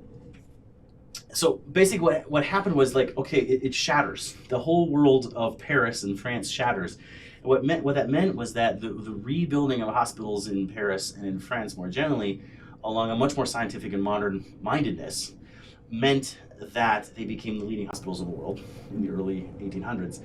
And they led to the modern biomedical tradition, in a sense. The ability to study patients and understand, do autopsies and understand why disease happens and how to improve healthcare is, unfortunately, I have to admit, related to the French Revolution. But not only that, okay, that's sort of a it's not so silly example, but a sideline example from what you're talking about, because for the church herself and for this investiture controversy and the relation between the papacy and the church powers and the civil powers, definitely the French Revolution was a turning point, because the Pope was captured by Napoleon, and it begins this attack, the systematic attack on church property and institutions, which was horrible because universities destroyed, Napoleon's armies destroyed monasteries. It was the end of an age, no question. Like the whole, in my studies, like the Catholic Enlightenment period of the 18th century was many great figures and popes and women like Maria Agnesi, great mathematicians and Catholics. That all ended with Napoleon and the destruction of our own institutions. And it was a horrible thing. But out of those ruins emerged new religious orders, for one thing, that were dealing with the poor, connected up with the Industrial Revolution thing. Yes. But on the other hand, you also have these shrinking papal states, which at the time was a horrifying thing because it was unimaginable how the Pope would survive. Yeah. And people were literally predicting the end of the church is just around the corner, as if the church depends on the papal states. Yes. Right? Yes. Right. Which the first age of the church didn't know anything about the papal states, right? So you had the Pope emerging as a moral leader, Yeah, rather than that's a right. political leader. That's right. And I think that's been fairly well in place ever since. It has. We have different expectations That's right. of a Pope That's right. than we had in the 10th century. Bingo. We can't have a Benedict IX now because No. because the whole world is watching. That's exactly. That's right. That's right. The more, yes, and look at the saints that we've had now since this happened. That's right. Right. The papal states end in 1870, and since 1900, what is it now? 4 or 5 canonized saint popes. Well, you have the beatified Pius IX. Yeah. You have the canonized Pius X. Yeah, that's right. And Pius XII is venerable. Venerable. Saint John the 23rd. Yeah. And Saint Paul VI and Saint John Paul II. Saint John Paul II. Yeah. That's right. Pretty soon, though, we have to change the definition of saint to a dead pope. That's right. But what a time period! What an incredible moment! Yes. I mean, for the third and fourth and fifth ages of the church, we had great saints. Yes. But they weren't popes usually, and that's changed. Something has changed. Yes. Mm-hmm. Something has changed. Yeah. So the sixth age, what we're in now, wow, what do you even say about it? It's so fast, right? And we're too close to it. And we're too close. It's difficult to say anything. Yeah, I know. That's why I start losing interest after World War II. It's like I just can't even comprehend what's happening anymore. But World War I is far enough back we can kind of understand it. And certainly the 20th century, beginning with World War I and the unleashing of ideologies and political religions, Yes. like communism and Nazism, we can definitely see the significance of that as a symptom of an age that has publicly at least distanced itself from Christianity. And so there's a kind of secularism in the West, even as Christianity is becoming the fastest growing religion in the world around it, which reminds us that, don't just view things internally, because then you'll feel depressed. If you take the universal view, you'll be hopeful because of that fact. Many people don't know these things, that That's the church true. is growing, Yeah. right? Uh-huh. And many people don't know that there are more martyrs in our time than there were in the ancient church. Yeah. That these are... Yeah. That's right. That's a good point. And I think this is what history properly done. That's not just the story of the West or of Europe or of church and state or anything like, but the life of the people and the seeing the manifestations of the Holy Spirit in new creations of Christian culture is so important. Yes. Because we don't want, we're not always focused on hanging on to the past. We want to study the past, but not to hang on to it, it seems like. It seems like that studying the past actually helps us free us from false history, false nostalgia, romanticization, precisely so that we can appreciate our present more. I don't know. Do you agree with that? I do. You know, it inspires us. It gives us ideas. We recover these things, as Jefferson was trying to recover the thought of Tertullian and Lactantius in the 18th century. And you see what great things can come out of it. That's right. You know, so I mean, we have to keep on telling it, because there's a great forgetting going on right now, and I find a growing ignorance of history, and really a lack of interest in history. That worries me more than anything. So the last quotation, sixth quotation here on the sixth stage here, is a homily. It's from 1979, and it is by Pope John Paul in Victory Square in Warsaw, Poland. And it goes like this. Quote, "I wish to kneel before this tomb, to venerate every seed that falls into the earth and dies and thus bears fruit.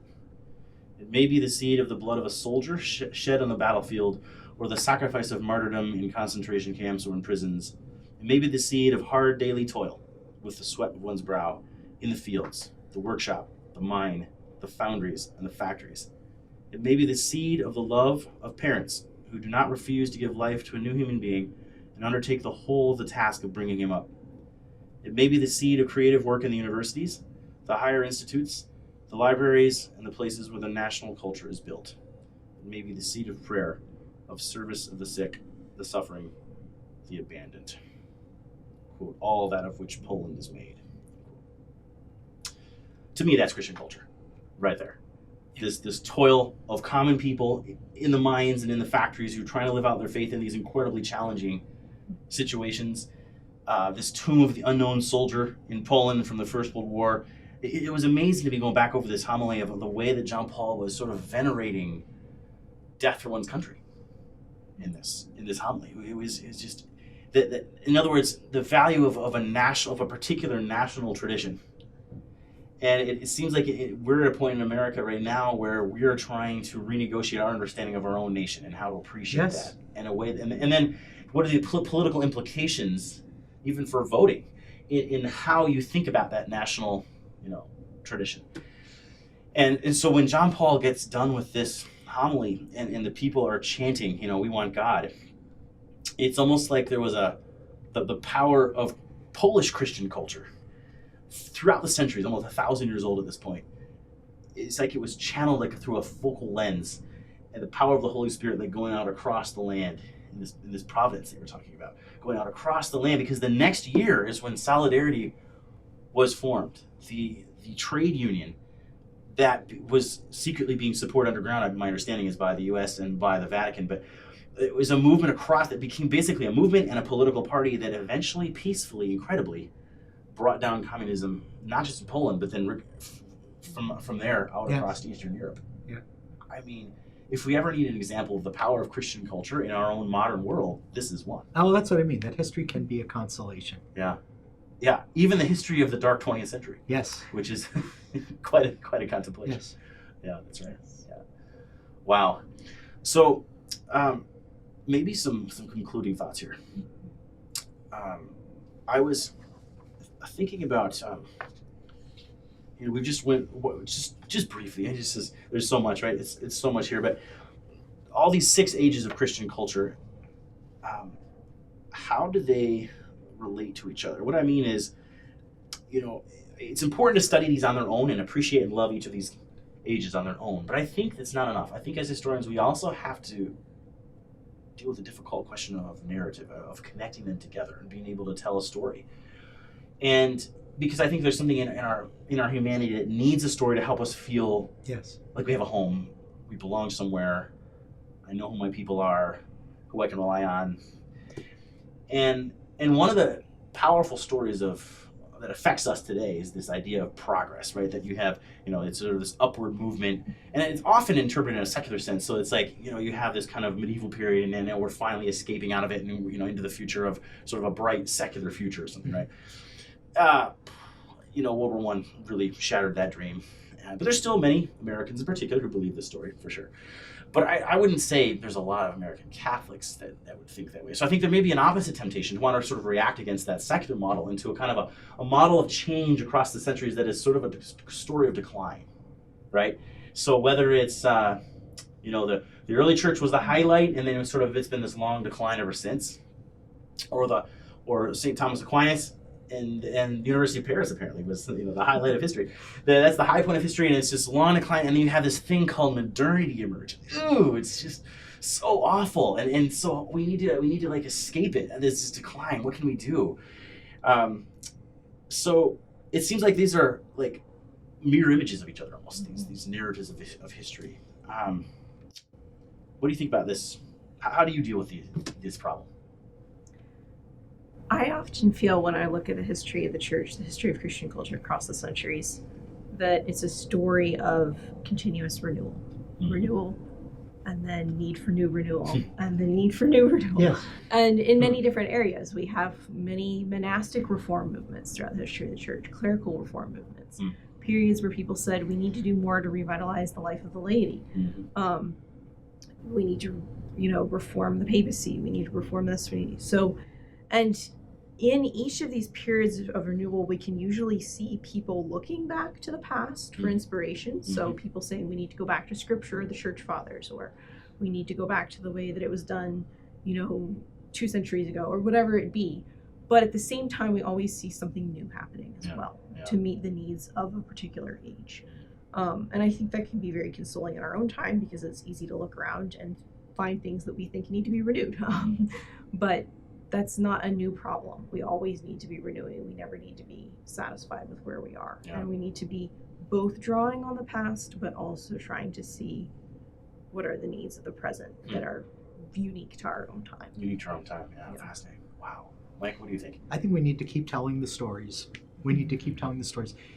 The great thing about the Catholic faith is that it's so grounded in the past, in tradition, in this heritage we have, that we're constantly putting it out there in front of people, showing the history, showing these images that come to us from the distant past, and then developments of those images in our churches that are modernized in many ways. And it's not a decline. There are these changes going on. There are real developments going on, and they're beautiful.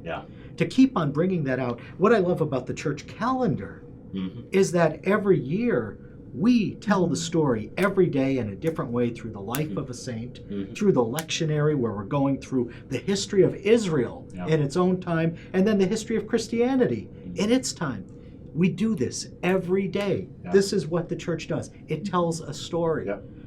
So we need to get a handle on this. We need to get this out to our people in an intelligible way, because that's the meta story that helps them tell their own stories of their own lives.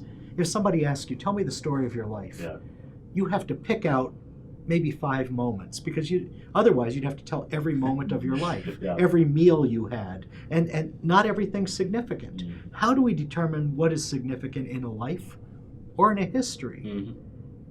Our meta-narrative helps us to do that. That's what guides us as we're doing it.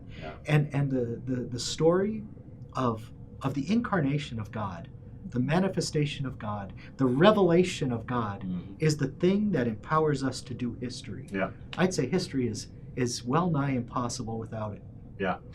And sometimes as Christians and Catholics we think, we want to develop intellectually, we want to study theology, or we want to study philosophy, and I think that's really good. But the problem is that in the Judeo-Christian tradition, it's very obvious that divine revelation operates through history, through time. And in fact, the scriptures even teach us something more radical, which is that divine providence doesn't even need to act through Jews and Christians.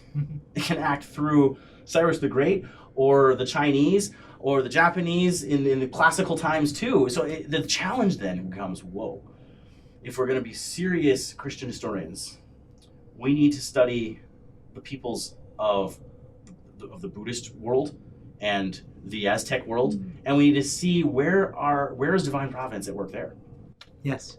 What a challenge. Yes. What an important challenge. But if we don't believe that, then I think there are serious problems with our conception of providence and universality. Everything that's good is ours. That's right. Yeah. That's right. So some of us today, one of the tendencies, right, is to sacralize, idealize the past, demonize the present. And so I was just reading, there was an essay by Luke Bretherton, who's a theologian at Oxford, and he wrote a recent essay on this problem. That there's this kind of widespread feeling, and you see it in different high-profile sort of public converts and things recently, that Christianity represents sort of like a stronghold of protection against a world that's going crazy, and there's this degradations of modernity, and then Christian life is and I think he's saying that that's true, but the narrative that's usually implied by this view is that modernity is a decline. And therefore, we need to hang on to like past cultural forms in our present. And so he gives two examples of this. One would be the Benedict option idea, where we should Rod Dreher's book, where we sort of retreat into a certain like conception of this monastery in the forest at Fulda, right? Or Tertullian. We retreat into this, and we're just gonna kind of the surrounding world is so bad, we're just gonna like stay there and sort of hunker down and. That's one option, and then or sort of a weaponized. So that's like a ghettoized Christian culture. And then the other option is a weaponized Christian culture that is the Christian nationalist movement.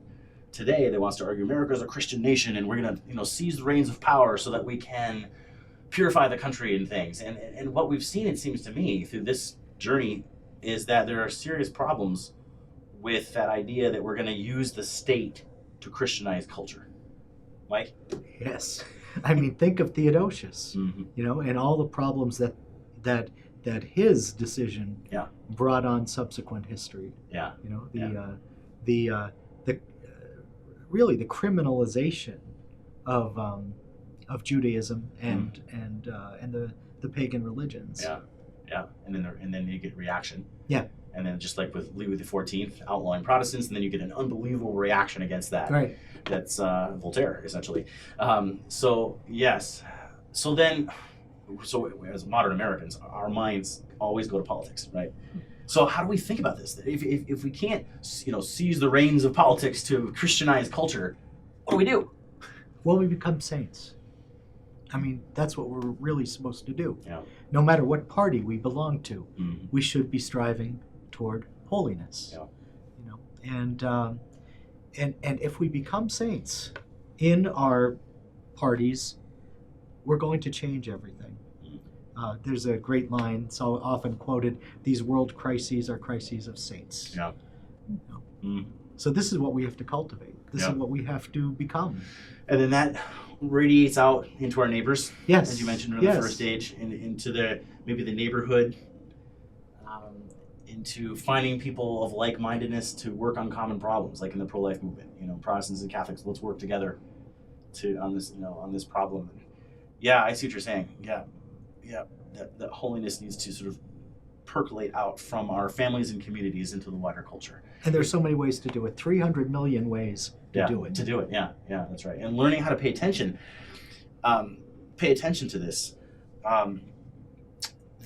So there's a final quotation here I have from, again, Christopher Dawson. This is his book, The Historic Reality of Christian Culture.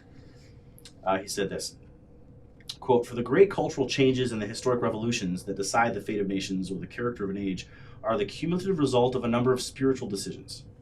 Faith, This is it. Yeah, that's right. The faith and insight, or the refusal and blindness of individuals. No one can put his finger on the ultimate spiritual act which tilts the balance and makes the external order of society assume a new form. The prayer of some unknown Christian or some unrecognized and unadmitted act of spiritual surrender may change the face of the world." I often think that we look at history and think of it as shaped by kings and presidents and bishops and popes. And when we come to see it from the perspective of God's judgment, we're going to see that it didn't. But it turned on the prayers of beggars. It turned on these domestic actions in our homes. Yeah. It turned on the way we played with our children. and that's what the world will be judged by. Mm-hmm. Wow. So last thought is, if we're speaking about conversion and being saints and holiness affecting culture, but a counter argument could be that, well, that sounds good, but so maybe we really don't need history. Maybe we just need to focus on the present and paying attention to the Holy Spirit and new things and so if we're warning against like holding on to these old-fashioned forms of culture and that's a bad thing, then why study history? I mean, for one thing, studying history helps us see that there are so many ways of living the good life, of being a saint. Gerard Manley Hopkins says that Christ is like playing in 10,000 places to the Father through the features of men's faces. And by studying the lives of so many different saints and the very unique ways in which they met the needs of their own age, we can be inspired to see how we need to meet the needs of our own age, and that it's not a cookie cutter. There's no cookie cutter solution. There's going to be as many ways of doing this as there are people. And thank God for that. Yes. Yeah. What do you think, Mike? If we shouldn't hold on to past cultural forms, why do we study past cultural forms? Because they're going to shape the cultural forms that we develop. Yeah. Yes. Things develop. We're not inventing anything. Mm-hmm. Even when we say we are. We can't patent cultural forms. Yeah, that reminds me, there's the essay by T.S. Eliot, The Individual Tradition in the Individual Talent. Thank you, 1919 or something like that. Brilliant, incredible essay. Yeah. Where he talks about, that creativity in the present, actually, true creativity, relies on knowing the tradition all the way back very well, because then you know what's been done. You know what's been tried, you've seen the dangers of it, you've seen the opportunities of different options, and that actually allows you to be more creative than in the present, in that sense of living tradition moving forward. Yes. Yeah. Thank you both. Thank you very much for this conversation. Thank you for being here today. Thank you for having me, Joseph. Thank you. Thank you, Joseph.